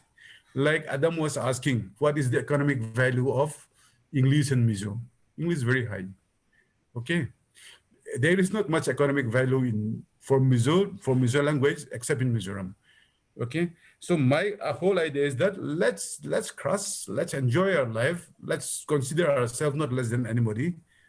If not higher than others, let us be proud Mizo Christians. By the way, I'm a Mizo Christian and I'm happy today. I wish I can make myself clearer, much clearer, but then I'll take leave on this point. Okay, thank you so much. Thank you, Pushata Thangte. We still have the discussion. Okay. We're going to invite questions from the participants as well. Right.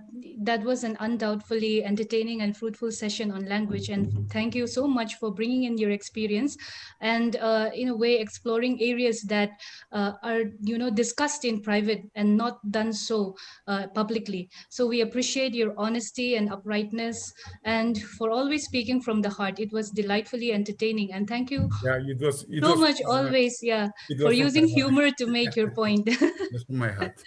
Yeah, Okay. I will remember phrases like nula reaming here and there, So like really, yeah, and the chalta hai English, zigzagging chalta hai sometimes Hindi. is Yeah. yes. So Yes. we will now start our discussion time. I would invite the participants to please pose your questions in the chat box again. So in order to start the discussion, I have a question from my side. You talk about the importance of Hindi and the importance of English as well, and also how important it is at least to know, chalta hai Hindi and chalta hai English in order to, in order to explore. more areas in terms of job, in terms of other professions as well. So how do we end this insecurity among the Mizos? How do we end this insecurity about speaking other languages, especially English? Let me say, for example, if you compare the insecurity if we have towards the English language and Hindi, we're not afraid to speak in your words chalta hai Hindi, but we're always afraid to speak English in front of public or even among friends. So how do we end this insecurity, By the way, and do you agree with that? by the way, I do agree. I do agree. By the way, why should, as a Mizo, why should you feel insecure about other languages? That's my question. Okay. Yes. I am from a village. Okay. I'm from Serchip. I don't have any insecurity anywhere in the world. I've been places because I know that a Mizo by itself is quite unique. So first of all, you have to have a proper security being a Mizo, right? After that, once you are secure as a Mizo, you don't try to become other people. I'll tell you an example. I was also insecure like many of the young people. That was way back in 1989. Okay, I was in Goa. We were going from Panaji to Kolva Beach by bus. So we are two guys. Then there was one gentleman. He asked me, "Hi guys, where are you from?" I said, "We are from China." I tried to look like a Chinese. Then the guy was very funny. So he asked me, which part of China? I've never been to China till that. Though then I was thinking which part of China he might not know. Then I told him, by the way, I'm from Canton. Canton. And then he hugged me, he jumped over me. Then I asked him, what's wrong with you? He said, I was in Canton for 25 years. Which part of Canton you're from? Okay. Then I was lost, blank. Then I told him, somehow being a smart guy on the spot, I told him I've been living in Kolkata for a long time. My father have been, migrated from China to Kolkata, though we are basically from Canton. Then he asked me, your English is quite good. I find most of the Chinese, the English is not good. I told him, as I told you, I left China when I was young. But most of the time, I was born and brought up in Kolkata, so my English is okay to some extent. Then we were supposed to get down at Margao. Before reaching Margao, I asked my friend, let's get down from this bus. It's too embarrassing. Okay. Then that moment, something struck my mind. Why I was insecure. I wanted to look like as if I'm not a Mizo, I'm not a tribal from Mizoram State. I wanted to look somebody they might, respect. Then I find out, no, I will not act now. Anywhere in the world, I will not act, I will not imitate to be somebody else. Okay. I prayed to God. I said, God, sorry, I will not act for like any other people. Now, in that same journey, as I mentioned you in the beginning of my lecture, I came to Chennai, I came to Madras. So in Madras, what happened? The Rexo fellows, in Madras, there were lots of Japanese. So the Madras Rexo fellows, he said, oh, you're from Japan. I said, no, I'm not from Japan. I would have said Japan. Had it been a few days before, Japanese, yes, maybe from Tokyo, Osaka or anything. Then I said, no, I'm not from Japan. Then he asked me, where you are from? I told him, actually, I'm from Serchip. He was confused. He said, what is Serchip? Okay. Then from that time, I've never lost my confidence. I came to know that God has given me a special dignity, a special status, and I will survive as a Mizo Christian.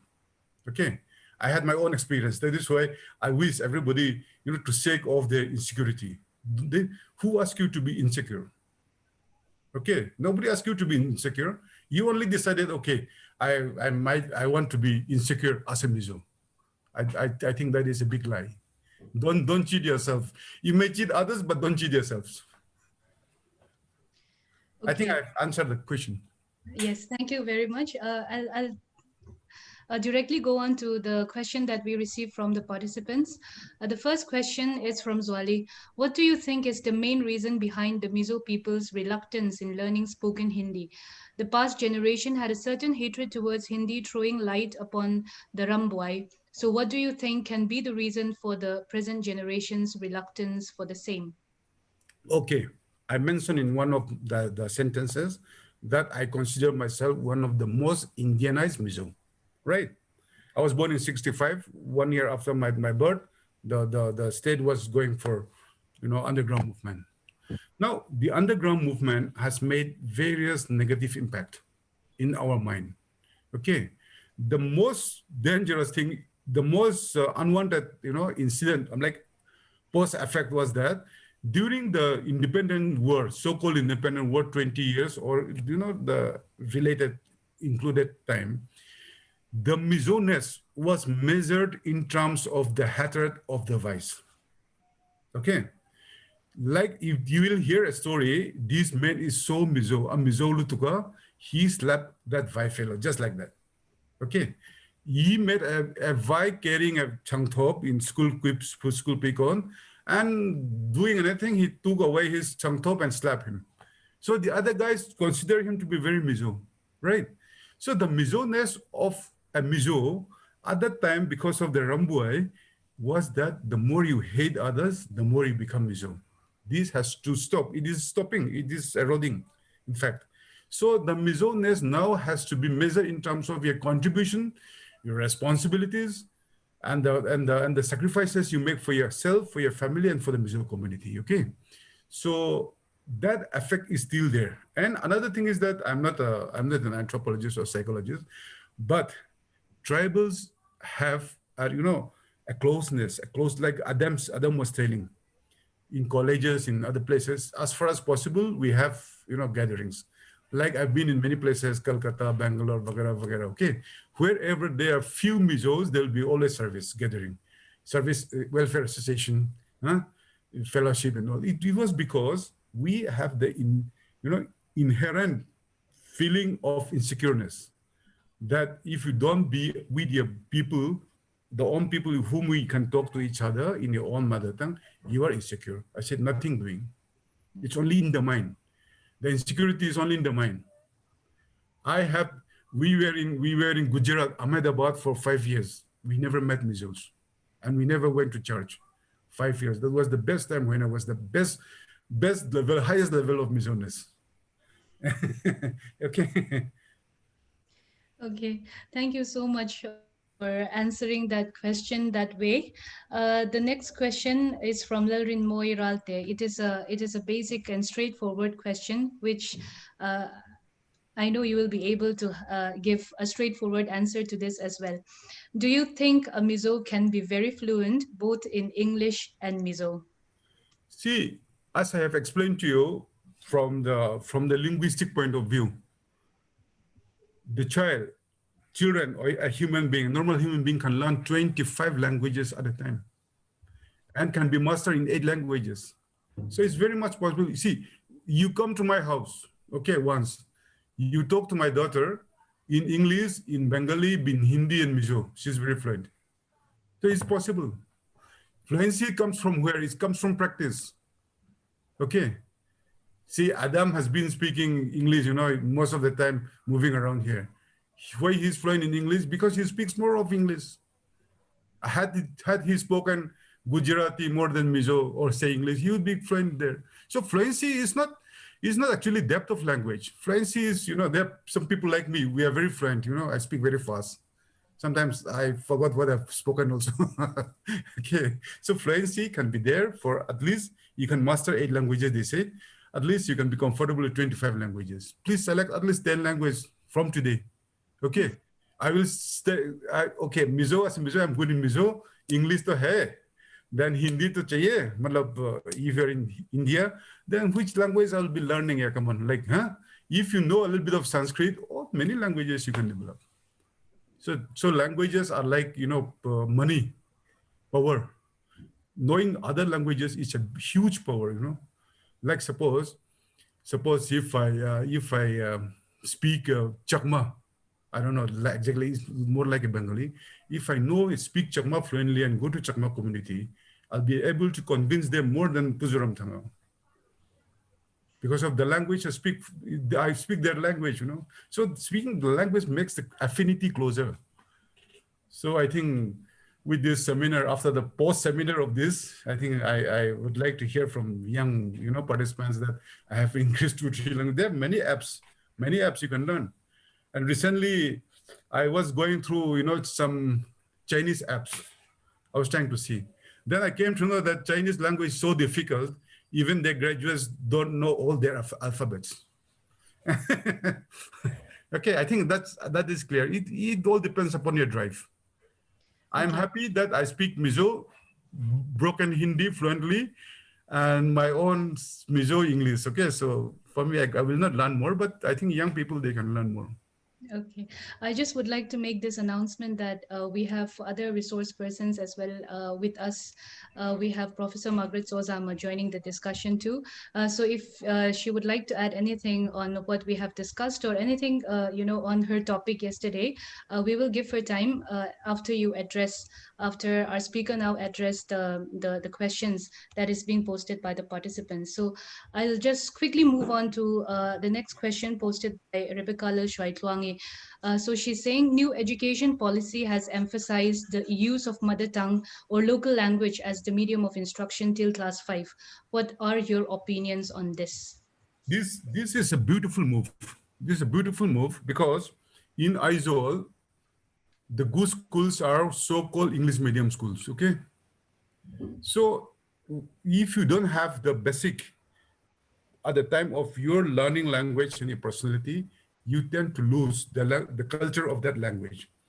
Malab, if you are a Mizo, then start learning Bengali or English, you tend to act more like an English girl than a Mizo girl. So the whole idea about this BJP, see, I'll just come back to BJP. BJP is a party which is so fundamental about Hinduism and Hindustani. In BJP, they are thinking about three things, 3H, Hindu, Hindi, and Hindustan. Okay. So Modi and his party wanted to put the roots in this. So luckily, they are being smart, they're being kind enough to divide the two states, you know, the states in two divisions. One is speaking Hindi speaking, and that is non-Hindi speaking.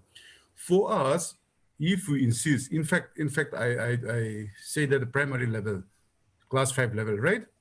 Say when you're 10, 11, till, let us learn everything in Mizo. Because once you learn in Mizo, your understanding of the subject is deeper and it's ingrained. Okay? Because you speak Mizo in school, you speak Mizo in the house. Learning English or any other language can happen even at later stage. So the Mizo-ness, the Mizo roots have to be implanted at that level.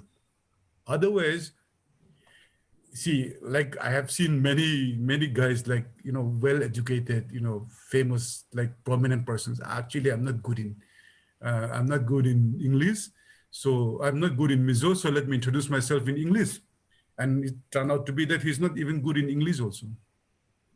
And once you are not expert, once you don't have the foundation in your own mother tongue, it is very difficult to master other languages also. So I think national policy now, 3 language formula, the at the primary stage, mother tongue, I think I fully support. Okay, there are more questions regarding that. Just another question. Is spoken Hindi, this is a question from Lal Fakomi. Is spoken Hindi in non-Hindi speaking communities the solution to attaining a feeling of Indianness, since not every section of the society does not have the opportunity to learn Hindi? Okay, okay. I did have a plan, you know, scheme to approach government of India when I was in BJP. Of course, I left BJP. After leaving BJP, I tend to be more of a BJP than, you know, when I was in BJP.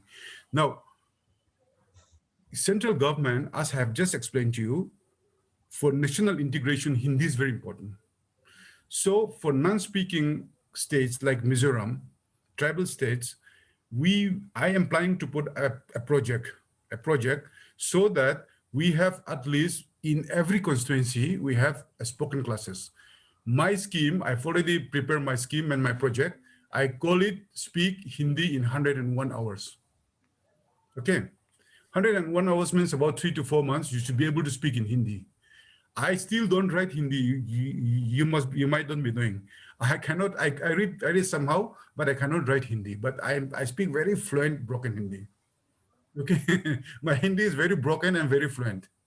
So I am trying to put up a project, and that is one reason why I left even BJP also. I'll just give you. Let me just elaborate. When I was in BJP, I was a spokesperson there, and I put up one proposal to one Hindi expert in Mizoram. I said I want to have people in Mizoram, young people should speak at least working Hindi. He said yes, correct. Then I want to put up the project from BJP. He said no, don't put up from BJP. If it is coming from BJP, they'll think that there is Hindu behind Hindi.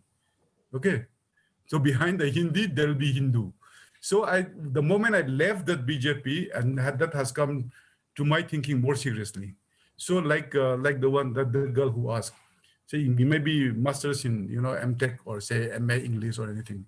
If you want to leave Mizoram and go outside somewhere in India, we are trying to put up a free spoken classes for Hindi. Okay, and in that thing, I'm putting up a proposal that the student who learn Hindi per hour should get 100 rupees.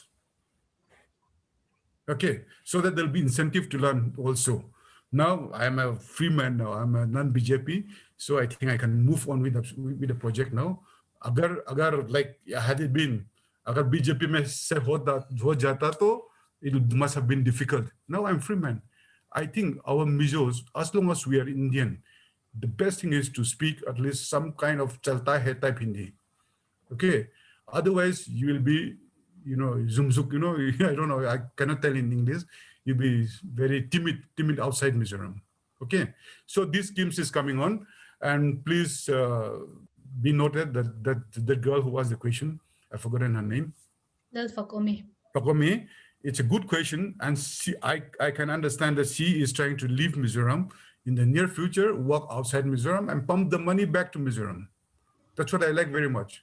Yeah, if I'm not mistaken, I think she's currently studying in the University of Hyderabad. Very good, very good.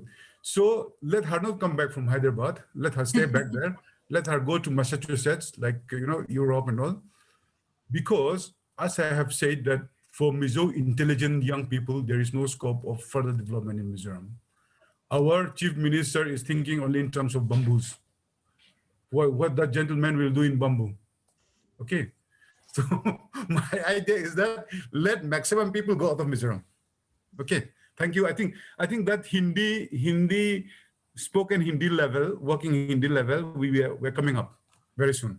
Because of the COVID, we cannot do anything. But I have talked to many people. People are ready to volunteer themselves also to teach. See, knowing Hindi, like we have explained, our underground movement have spoiled us, in many ways. I speak Hindi, my children speak Hindi, they are very much Mizos. Even if they speak French or Germans, they'll be still Mizo, right? So that's the thing. Okay, so please go ahead. Along that line, another question from Lalwat Kimi Zongte. Okay. Confidence is quite lacking in the community of the Mizos, and this is quite evident in every realm of academia. Reluctance to speak up, to add insight of personal opinion, although encouraged. Upon my meeting of Chetan Bhagat, he concluded it to be a PTSD, that is post-traumatic stress disorder, of the fact that we were colonized. What do you, as a Mizo tribal, think about this? See, as I told you, I was born in 65, just 1 year before the Mizoram Independent War. So let's call it beautifully Mizoram Independent War, okay, 20 years. Now, after that, most of my time, most of our time, till our graduation, we were, the atmosphere was such, okay? The atmosphere was such, we were harassed. I'll tell you, Mizos were very good people before, very hardworking, very proud. Our pride was shattered by that, activities of the army. They smash everywhere, rape or whatever you call it. Our dignity was crushed. Okay, so we are trying to come back. That now how Mr. Shriyada Changte is having confidence. That let me just share with you. so that our other other participants also will come up with more confidence. My confidence doesn't come from my face. I don't look that handsome, to be confident. Okay. I come from a village, from a middle class village family. My background cannot give me confidence. Okay. So my confidence comes from where? My confidence comes from the fact that I understand God is almighty, God is powerful, He's above everything, and He has made me like this. Bit fat guy, talkative, speak from heart, no nonsense guy, right? So I love myself like that. The moment you love yourself as you are, then you become very confident. The moment you start comparing yourself with others, you cannot be like others. God has made you like that only. So that confidence, if it is coming from God, that's the best. The next thing is that I make myself believe that Mizos are the chosen tribe of God. We may not be chosen. Khasis may be chosen one. Okay, I don't know. But I make a belief. I believe myself that God has been so kind to me personally. God has been so kind, so gracious, so thoughtful for the community of Mizos as such. There's no proof. I used to call, like how confident I am, I tell you. I used to call that I come from the center of the world. Serchip. I said Serchip is the center of the world. Now you will ask me, how you call Serchip center of the world? I say the world is round. Okay, the world is round. You point any place in the round football, that is the center. It depends upon how you see the world. I see the world from Serchip. Sangma, this Conrad Sharma's father, okay, Captain William, the PS Sangma, when he was a speaker, I have seen his interview. That gentleman asked him, sir, why Northeast is always remote? Okay, his answer was very beautiful. Northeast is remote. For that matter, Aizawl is still more remote than Guwahati. Northeast is remote because you think everything in terms of Delhi. Aizawl is the most beautiful city in the world. Paris may be bigger. In Paris, you might get better clothes, better museums and all. But Aizawl is better. Okay. So my whole idea of injecting myself some kind of confidence is that I love myself first. I love myself too much. Even if they don't like me, I still like myself. If they hate me, I said, okay, hardly affects my appetite. Okay, so that confidence, where it is coming, the first thing is that it should come from God. Second thing is that it should come from the fact that you are a Mizo. And try to find out where you're confident. There are many reasons. Beautiful place, beautiful people, happy people. Like Mizoram has become the happiest state, in India now, I think, because my chief minister is smiling all the time. Okay. So my idea is that it is basically in your mind. Like Madame Margaret, she's very confident. Nobody asked her to be confident. She decided to be confident. I said, okay, let me be confident. So it's most of the time about your choice, personal choice. And the fact that you love yourself, you love your community, nobody can stop you. Confidence, 24 hours, 7. 24/7 confidence, okay? It's so interesting that our talk on language is now becoming a motivational speech. Yeah, something like that, okay? No, we have to be motivated first. Like learning language also, if you want to make English as a second language, you have to be motivated in that way.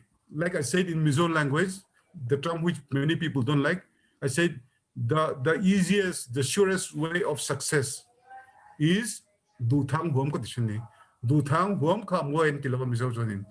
But if you're so passionate about your dream, you can reach anything.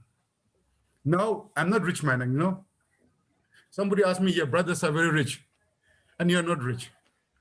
I said, that's not your problem. That's also not my problem, because I never tried to be rich. Had it been, like if you happen to see the rich people in Aizawl, Mizoram, they're not educated. They wanted to be rich.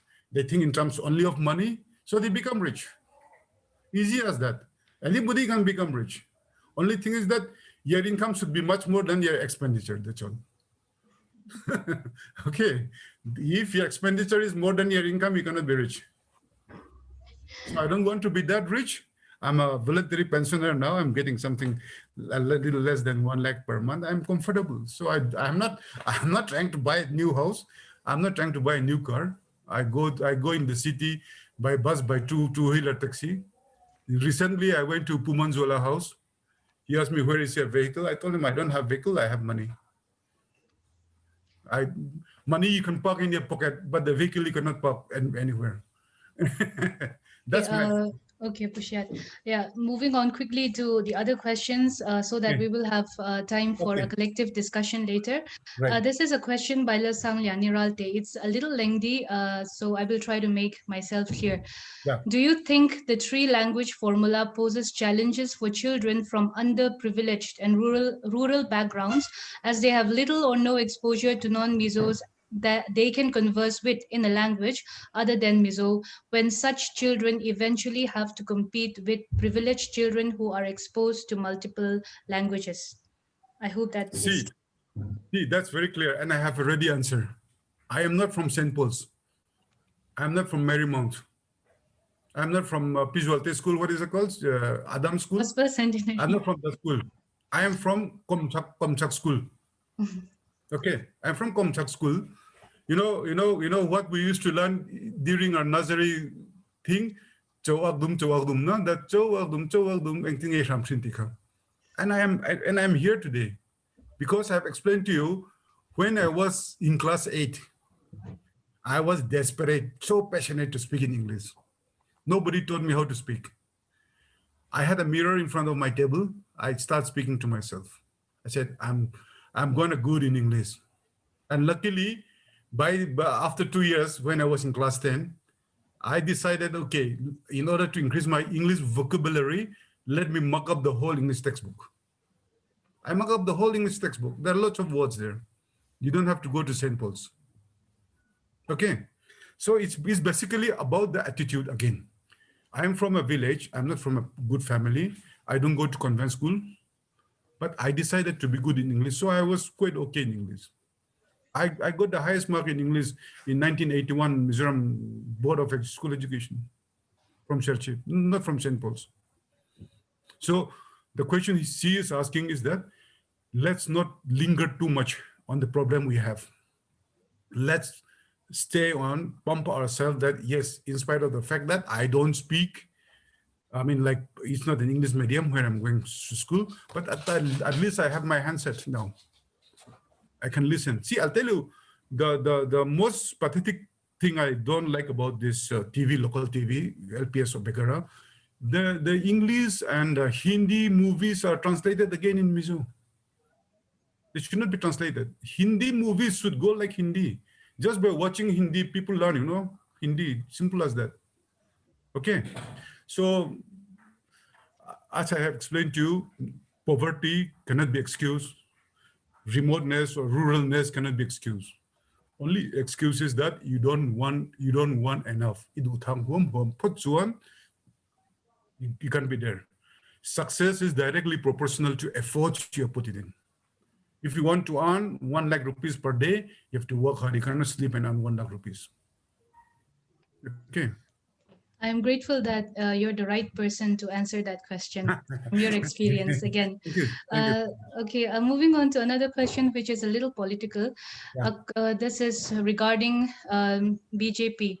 Yeah. Regarding the anti-BJP sentiment among the Mizo population, is it baseless or might a BJP-governed Mizoram be beneficial as the two major parties who are currently juggling the political landscape has gotten us only this far? This is a question from Arzo Tanmoya. See, I'll tell you, after I took voluntary retirement and then contesting MP as an independent candidate, I realized that I need a political party platform. I look around MNF, not good, Congress, not good. Then I said, let me go to BJP. Why I went to BJP was the fact that BJP will be staying in Delhi for quite long. And if you make a Mizo Christian BJP in Mizoram, okay, then Mizo can be benefited. My whole idea of bringing the missionary cell in BJP was that in order to instill that kind of fear, misconception about BJP, that BJP is anti-Christian. I've been in mainland India for almost 30 years, and I'll tell you the fact. In Bhubaneswar, they were supposed to destroy a Christian church. So the pastor said everybody has to be there by 4 o'clock. We have to pray. We went there. I was quite angry as a Christian, and I confront the engineer there. Why you're demolishing this thing, church? He said, we have already acquired the land. The church has already been paid money, so they have to shift. So in a stipulated time, they were not shifting, so we have to destroy it. I said, okay, but can you not spare it? Is it a problem for the highway extension? He said, no, you have to remove it. Then he was very clever. He said, gentlemen, you follow me. So he took me to another 5 kilometers ahead. There he has shown me 5 temples being demolished. Okay. So what I was trying to say is that these make-believe are made by the Congress people. They were afraid that BJP will come to Mizoram and become a very strong national party. But after joining the BJP Mizoram, I have realized that central BJP is not taking Mizoram BJP seriously. Okay. So I decided to go join BJP, become useful for bringing development schemes from Mizoram. I was trying to, I thought I'll bluff them. I bluffed the central BJP, but then they were not taking us very seriously. In fact, Modi had come to, Mizoram long before he was a prime minister. And Modi has the impression that, that was told to us by Ram Madhav, the general secretary in charge of Mizoram and Northeast. He said, Modi is of the opinion, I want to quote here at this juncture, of the opinion that Mizo Christians are not Paka Christians. They are superficial Christian, fashionable Christians. So there is no need of, making them feel other ways. You just leave them alone. So people see our Christianity to be very impractical, to be quite baseless. So then I decided, okay, since central BJP does not give importance to the state BJP, then I left again. Because the BJP here is running like a small agency of the central BJP, which I don't like it. Okay, so anti-Christianity, we have a fundamental right, like the way you call it the Setana Bill, huh? That is called anti-conversion law. There is no anti-conversion law. Every law is called Religious Freedom Act.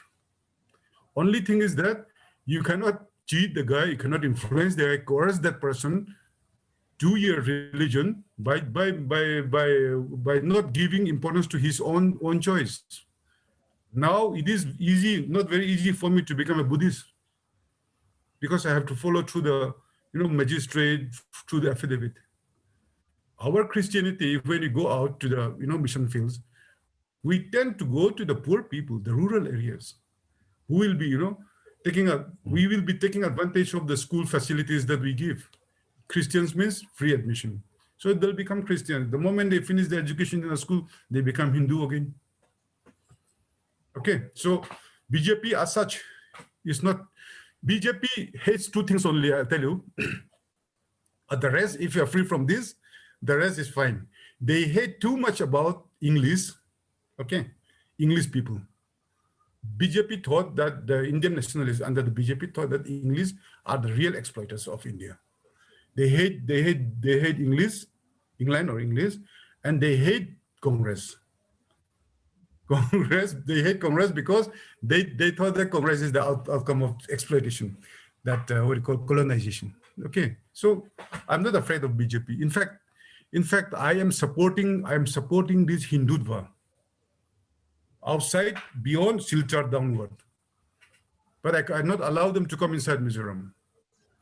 So in the process, I am also looking forward. I'll take this opportunity to express my political view in the very near future, with this all infrastructures development coming from central government. A time will come very soon. Somehow, of course, I will not divulge all the details. Somehow, the state of Mizoram, extended state of Mizoram, will become a Republic of Mizoram. By that time, your second language will be truly English. Okay. Or Hindi, yeah. Yeah, it's coming. You like it or not? Okay. This is the last question, and I feel that this question is extremely important. I would invite the other speakers to contribute their viewpoints as well. I think we have Reverend Zosang Lianakolni and Putete Amar also. If they're willing, they're most welcome to join us in our discussion. This question is directly to Pusha Tatsangte, but then since the question revolves around, our whole purpose of conducting this webinar on language, I would like all the speakers to address to this. So this is a question from KVL Rimrodika.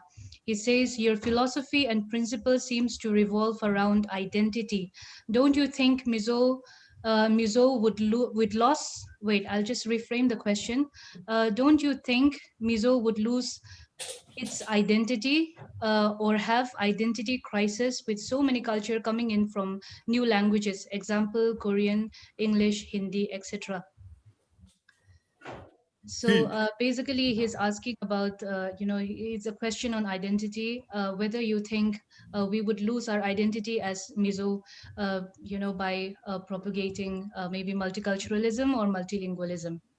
see, you will be assimilated. You'll be assimilated only if you think inferior to them. Okay, I am not. I don't think that I'm inferior to any American or any Japanese.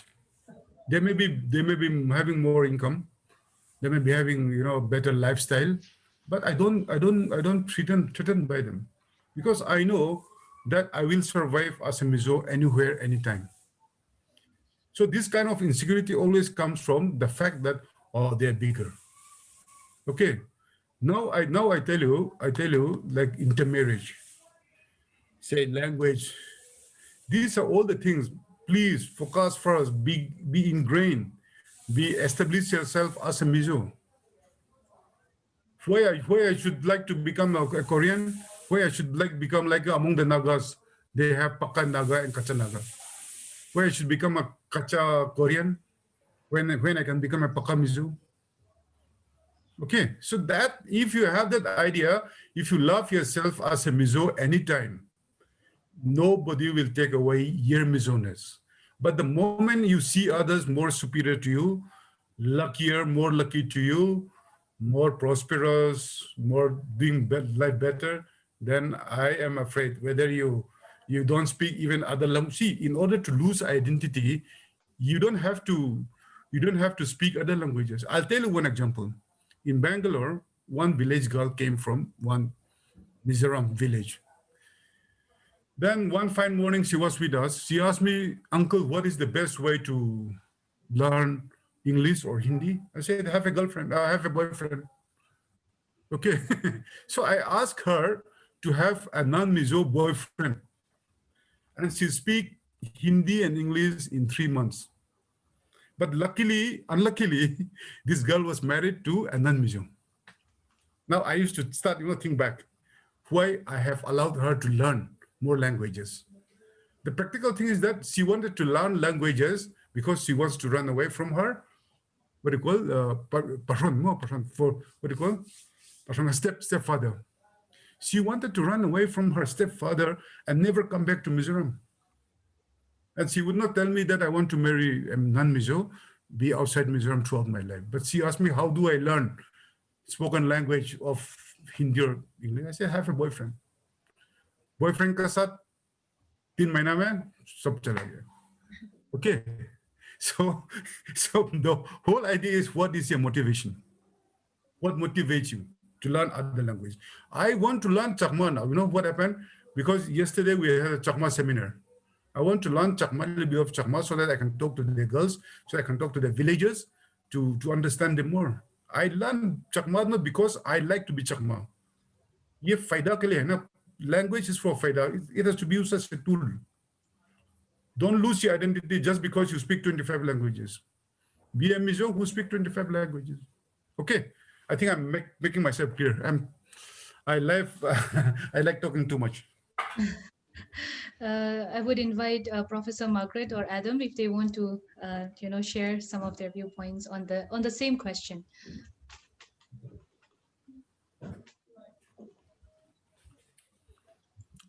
I think Professor, Professor Margaret can address the question first. Yes, I would like to. But first of all, I thank both Adam and Shiata for a wonderful session. I really enjoyed it. I really, really, truly did. Very informative and enjoyable. And in fact, I have a lot of things to say, but I'll be as brief as possible. I'll address the last question that had been asked, but with permission from the host.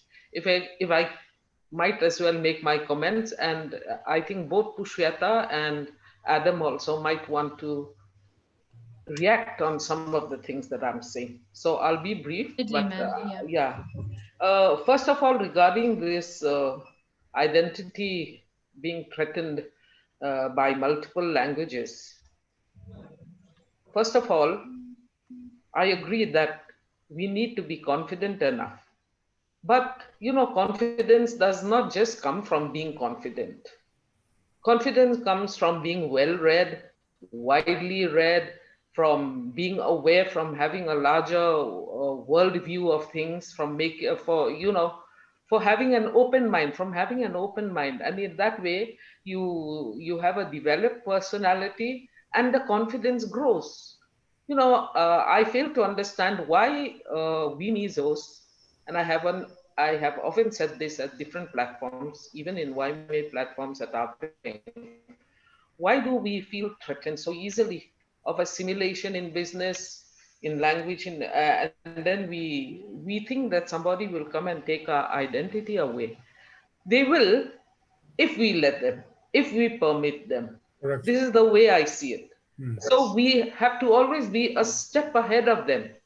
Whether we are studying in school or in the university or in college, we have to be ahead of people, even in my profession, as I always say, with regard to ordinances, rules, regulations of the university. If we feel that our colleagues know more than us about it, well, all we have to do is read up and know as much as them, if not more. So in this way confidence grows. So uh, to the person who asked the question, don't be threatened. In fact, multiple languages will make you open up to multiple cultures. It will teach you to respect and to know more about other cultures, and in that way appreciate what you are. As Pushyata said, we just cannot out of a blank in the air, we just cannot abstractly keep appreciating ourselves as Mizos.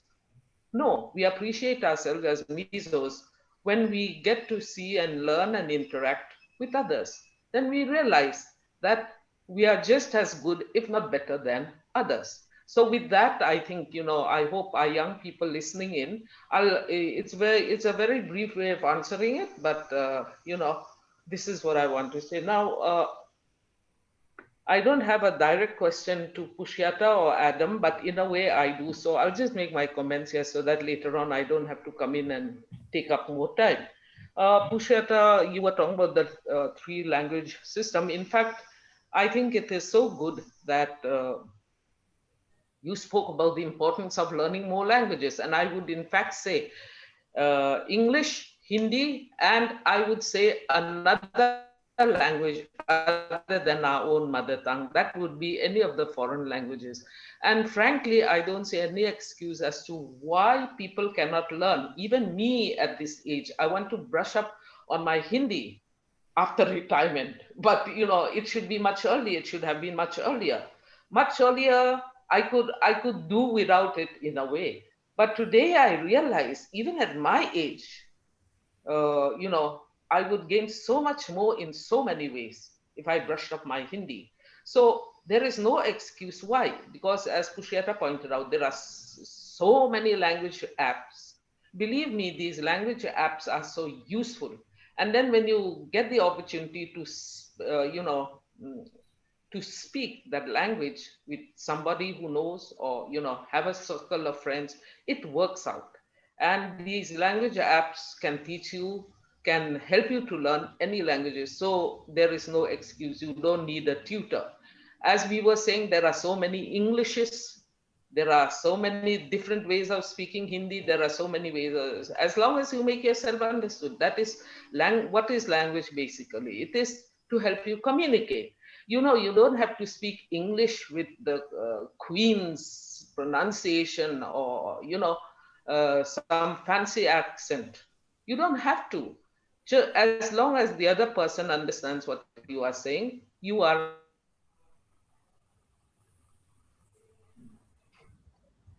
understood. And that is what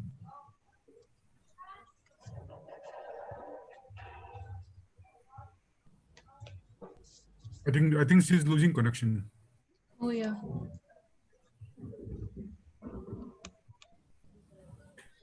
Yesterday also she mentioned that her connection is unstable. Maybe we can have Adam to contribute on that. Hopefully Professor Margaret will be able to join us as soon as her internet connectivity is stable again. Yeah. Okay, Adam, would you like to share anything? Why to us? Oh, okay. I think we have. I'm not sure whether she realizes that. Yes, ma'am, Mute. your video is muted. Yeah. Yes. So is it all right now? Yeah. Yes. Yeah. So, okay, I'll be very quick because that is what is happening to my internet here. Why should anybody be kind enough to us? We have our equal rights under the Constitution of India. We are Indians. And we don't need any political party to be kind enough to us, even though we are only a 11 lakh population and we live in this corner of the world. We want equal treatment in everything. You know, we don't want to be patronized. And I think it's high time that our politicians also should realize this. And when they go down to Delhi to meet the big wigs there, they should hold their heads high and not, you know, go down there and act like the sycophants. Now, that is one thing. I'm just being a little emotional here because, you know, when it comes to this issue of identity and Mizo-ness and people patronizing us. No, we should have left this back a long, long time behind us. So maybe you would like to address this, what I'm saying very briefly, but I'll go to Adam. Adam, you were saying that the older age group, we prefer the printed media and printed paper. And when you sent us in PDF, you know, they kept insisting, the older your older readers kept insisting that you send it, you know, in the print form. But you also said that the younger people have no problem. The younger crowd have no problem here because they are more media savvy and so on and so forth. Now, with regard to this, what I want to say is you were talking about why national press, and yes, okay, project so little of the Northeast, and let's say in this remote corner, Mizoram or wherever. And your answer was that nothing big really seems to happen, nothing big enough for them to sit up and take note. Over here, what I want to say is you had brought out the of the financial scam. If it involves just 2-3 crores, it is just peanuts for them. So, you know, it is not newsworthy. But if because down there, if they talk about corruption and scam, it involves thousands of crores of rupees. So it is more newsworthy. Okay, I understand that they would go for bigger fish. They would go for bigger news. But I think that I really truly believe that uh, you as a journalist and journalists from Northeast, I think you'll have a responsibility here to highlight us in whatever way or to be able to motivate your journalist counterparts in the rest of India. I mean, don't we have a value as not only as individuals but as a community, because we may be living here and they are down there, but we are all Indians. And if they can find nothing newsworthy about us, then should we be blamed for feeling alienated? Should we be blamed for feeling that we are being neglected or being sidelined or being marginalized? And only if there is some shooting or some underground happening or some militancy, then that makes news. But what about our success stories? What about people who have made a success of their lives? We have so many from our remote villages, males, females. What about them? Are they not newsworthy? And if 5 lives are lost in an accident in Mizoram and 1 life is lost in Delhi, that will make bigger news. Is our life not worth some bit of space in the national media? This is just by way of using it as a kind of example. So what I'm trying to say here is, Adam, I knew you as a little boy, but your presentation was so good and you were so confident. I really feel proud of you. And next time I meet your father, I'm going to congratulate him, not you. So here, I feel that you should take it on yourself. This should be part of your mission. Try to convince your journalist counterparts in the rest of India. What is the matter with them? What is the kind of news they are looking for? you know, Please tell them that we are as equally newsworthy. Arunachal, Nagaland, Manipur, Assam, Tripura, Mizoram. We have lots of human stories. We have lots of things other than the guns or the bombs that they want exploded so that they can bring up the sensationalism only. So I think with that is, that would be my comments. Rinchan, thank you so much for giving me the opportunity. I need not Definitely, interact. man. Thank you so much. Yeah. We all treasure your presence and your opinions too much, and I think Adam will also have something to add to that. Yeah, thank you.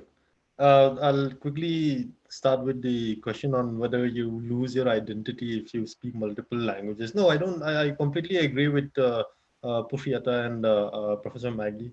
I don't think you lose your identity at all when you actually broaden your horizons.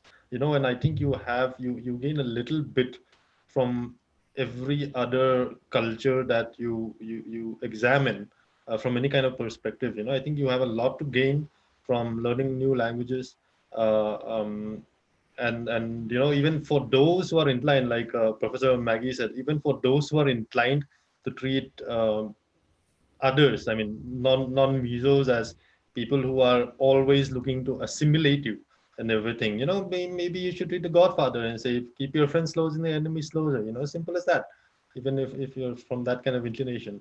And I think I'll react to Professor Maggie's comments. Yes, about the Northeast, particularly not coming to mainstream media. Like I mentioned, yeah, that's unfortunately a very sad part of how things work. Unless you have a mass violence or something like that happening somewhere in the Northeast, then it doesn't get featured. And the role of media, I think we should understand also. I mean, and I'm not apologetic about, I'm not apologizing for the mainstream, for the national media. The role of media also is to highlight things that go wrong uh, in society or in governance, in economics, whatever it may be. So, they are not particularly to be blamed for highlighting, murders and killings and that kind of security issue more. But at the same time, yes, I completely agree that that more emphasis should also be marked in more positive stories. And there are some journalists who do great work in those terms. If you look at some of the journalism that's come out in the past few years, they do highlight a lot of community uh, community based actions that are taken by a lot of individuals from the Northeast. That does happen. But at the same time, yeah, their needs to be more coverage of thing. Uh, Personally, even I felt sometimes a little bit, I won't say sidelined, but given the amount of out input that I put into reporting from the Northeast, sometimes also I felt that perhaps it was my fault. Maybe I didn't try hard enough. But a lot of stories did not get published. Because you see, the media is intrinsically this, especially in newspapers and TV, for example, you have this very there's a space problem of space always. In TV, it would be problems of time because you only have this much. Like for example, if you look news bulletins, maybe they only last for 15 to 30 minutes, and how much can you actually squeeze into that? Uh, you know, but at the same time, yes, I completely agree that journalists, especially from the Northeast, should put more time and effort into putting our what's happening here across in the national media. And as always, I'm optimistic. I'm optimistic because we have uh, very good reporters coming out from the region. Even in Mizoram, you might not realize it, but there are very hardworking reporters who are writing for magazines as good as the Caravan, for example, who are reporting for channels as good as News 18 and such. So I think we'll see more of the Northeast in years to come. Definitely, I feel that. Anything to add on that, Pushata? First of all, I'd like to, like make it clear to Madam Margaret that yes, confidence doesn't come out of the blues. You need to keep moving, you need to keep improving yourself. So actually, people who keep moving are the ones who keep progresses, gaining confidence. So we are, as a Mizo, as a tribal, by nature, we're so cozy in our own limited world, okay? So we don't want to venture out. That is why we're not gaining confidences. That's one thing. The second thing is that all the time we are not made by God to be assimilated. We can be, we can be on the other side of the assimilation. We can do the assimilation by ourselves also.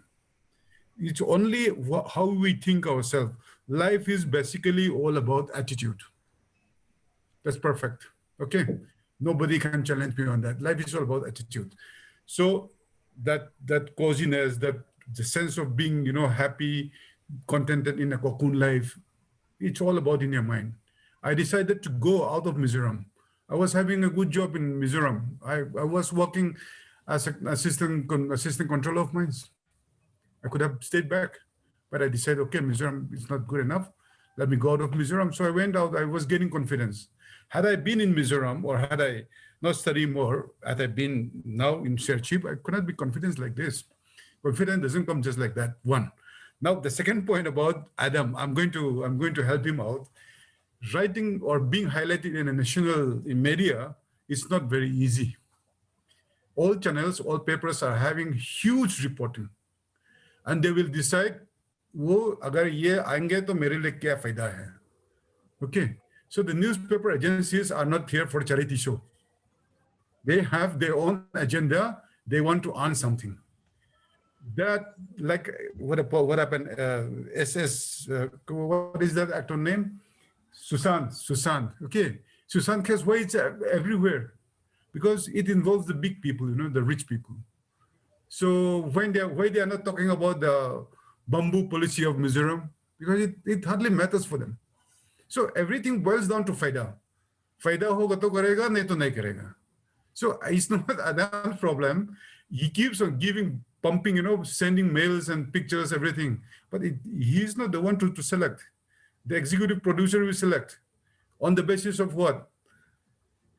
On the basis of profit, faida. Okay. So you have to be you have to be very typical, something quite unique. In order Mizo news to come up on the national TV or national paper, it has to be something very, very strange thing. Okay. Like a man biting a snake. In Mizoram, in one village, a man was cutting the snake and he was, doing that thing. That kind of news can be coming up, in national news. Otherwise, it's very difficult. Okay. So, so it's not Adam's problem. It's a problem of less population, less impact. We are beggars. For the TV, for the central government, we mean nothing to them.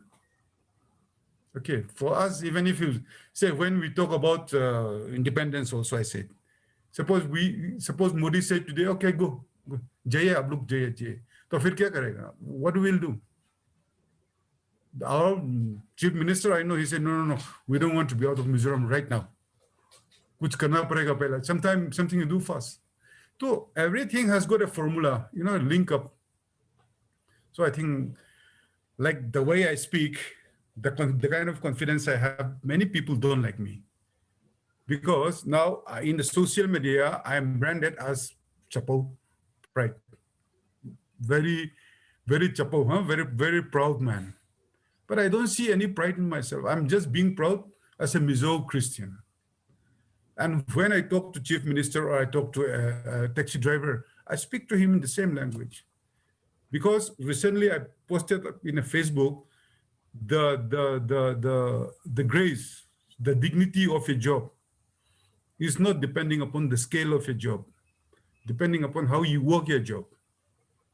There can be very useless chief ministers, there can be very useless directors, but they can be very responsible, very graceful peons or traffic police. Okay, so that is all about attitude, value systems. Okay. We still have, I think, two questions to address. We're nearing 5 o'clock. I think we have to end this webinar at 5. If possible, maybe you can contribute your answers in a very crisp manner, if possible, that is.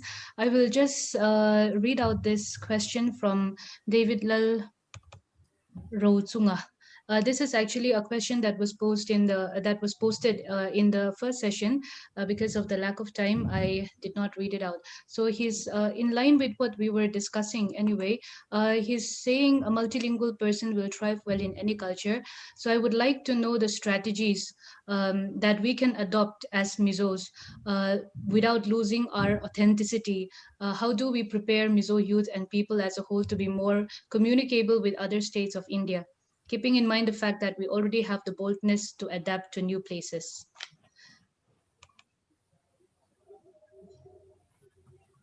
Can I answer that?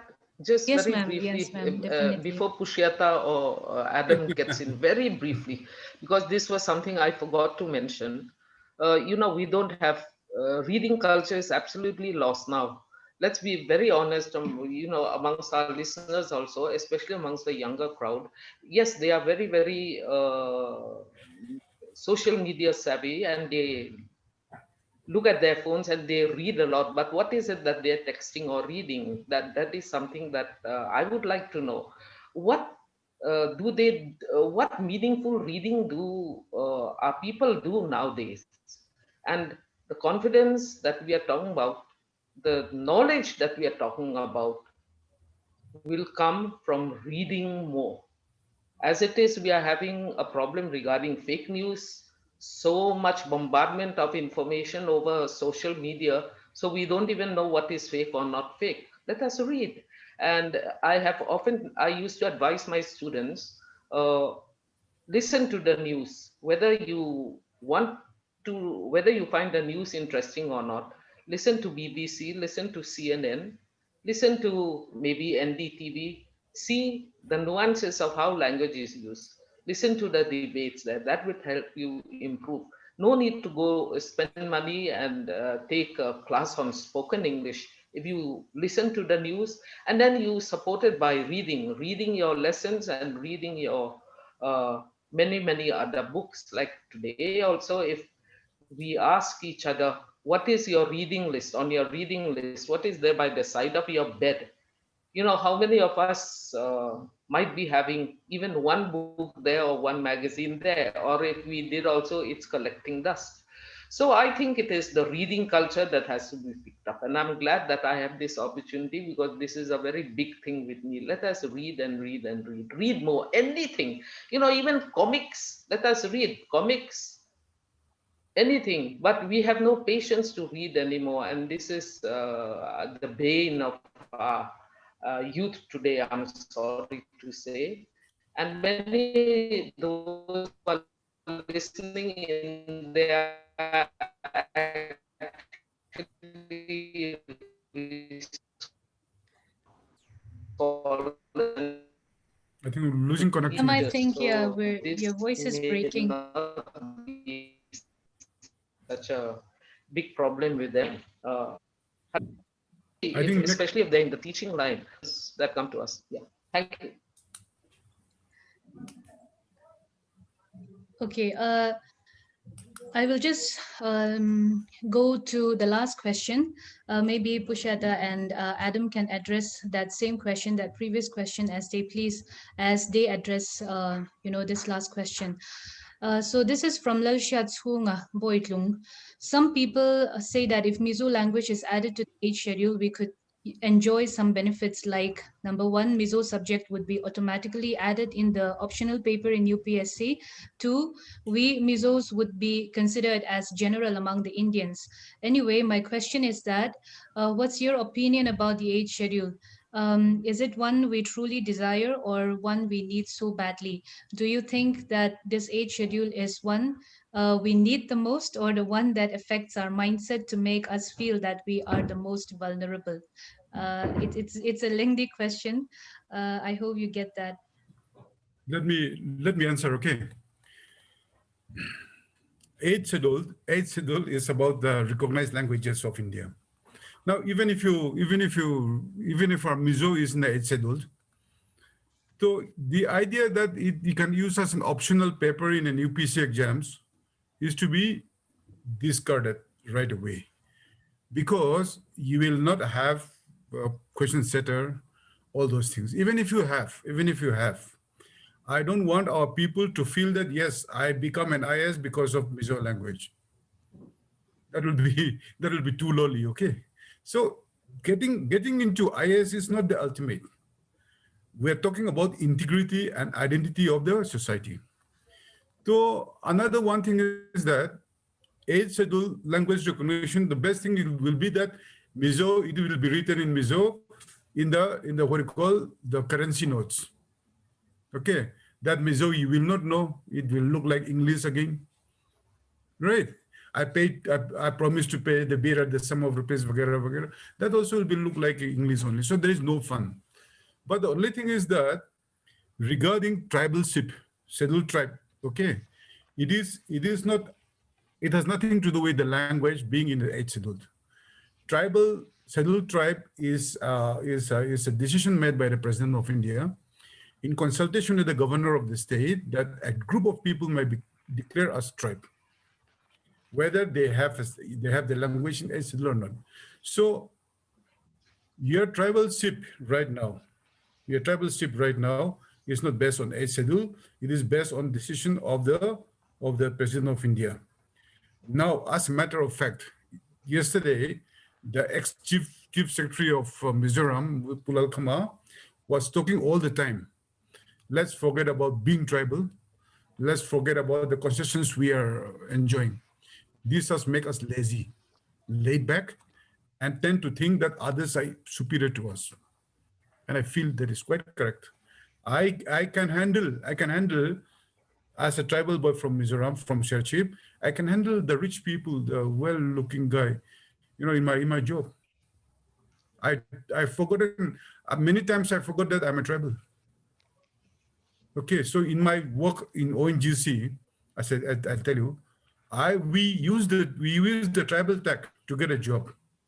But the good thing about Mizo being a tribal is that we tend to call the people who call us tribal Vaichya.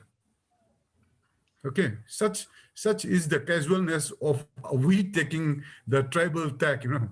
So in the process, let's not worry much about our language, whether in a schedule or we are writing exams in UPSC with our language. That's not the thing. Let us be proud by ourselves. Let us be proud that we are children of God, that we are from people from Mizoram. We're no less than anybody. That thinking has to be implanted. Now, somebody asked me a few days back, one gentleman, he's doing MA, put here, you seem to be confident, but that confidence doesn't just come like that. Okay, I know if I'm confident, but where is my confidence coming from? That is the question to be answered. Okay.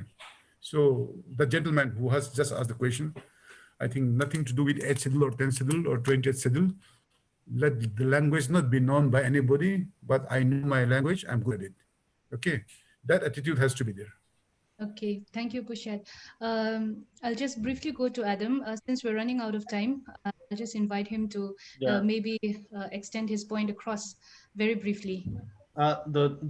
The overarching feeling that I got from those two questions, and I'm trying to club them together here into some point, is that are we feeling victimized? I mean, for example, if if each schedule doesn't happen, then or what benefits of each schedule will be recognized, that kind of thing, and also from going out of the state and working, and kind of having more confidence. I think roughly that's the spirit of the questions.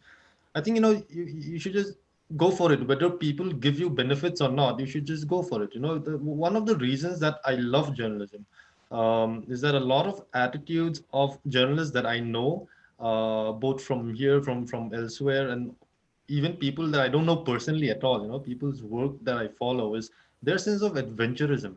You really need to be adventurous. You need to be able to say later on, looking back, those were the adventurous things I did, and personally also some of my fondest memories from this career is getting into villages, getting into all kinds of scrapes, doing whatever it takes to get a story. If you don't have that adventurism, it doesn't matter how much people pour on you, try to give you benefits, but you have to be able to reach out and grab it, right? And I think that kind of works for both questions. I mean, might not be to the point, but I think it kind of works for the both questions. Okay, thank you so much. I think with that, we sadly have to end our session today because we have to save some energy for our last session tomorrow, where we will have Putete Amar and Reverend Zo Sangya address a topic, a very interesting topic, again, Mizo youth career and the English language. So lastly, I would like to extend my sincere and heartfelt gratitude to all the resource persons for so passionately putting your points across and addressing all the questions so fervently.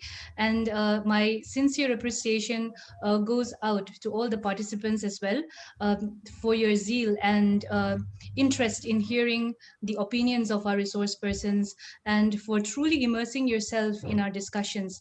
With this, um, I would like to invite you once again for tomorrow's session. Do join us again tomorrow. Thank you, everyone. Thank you.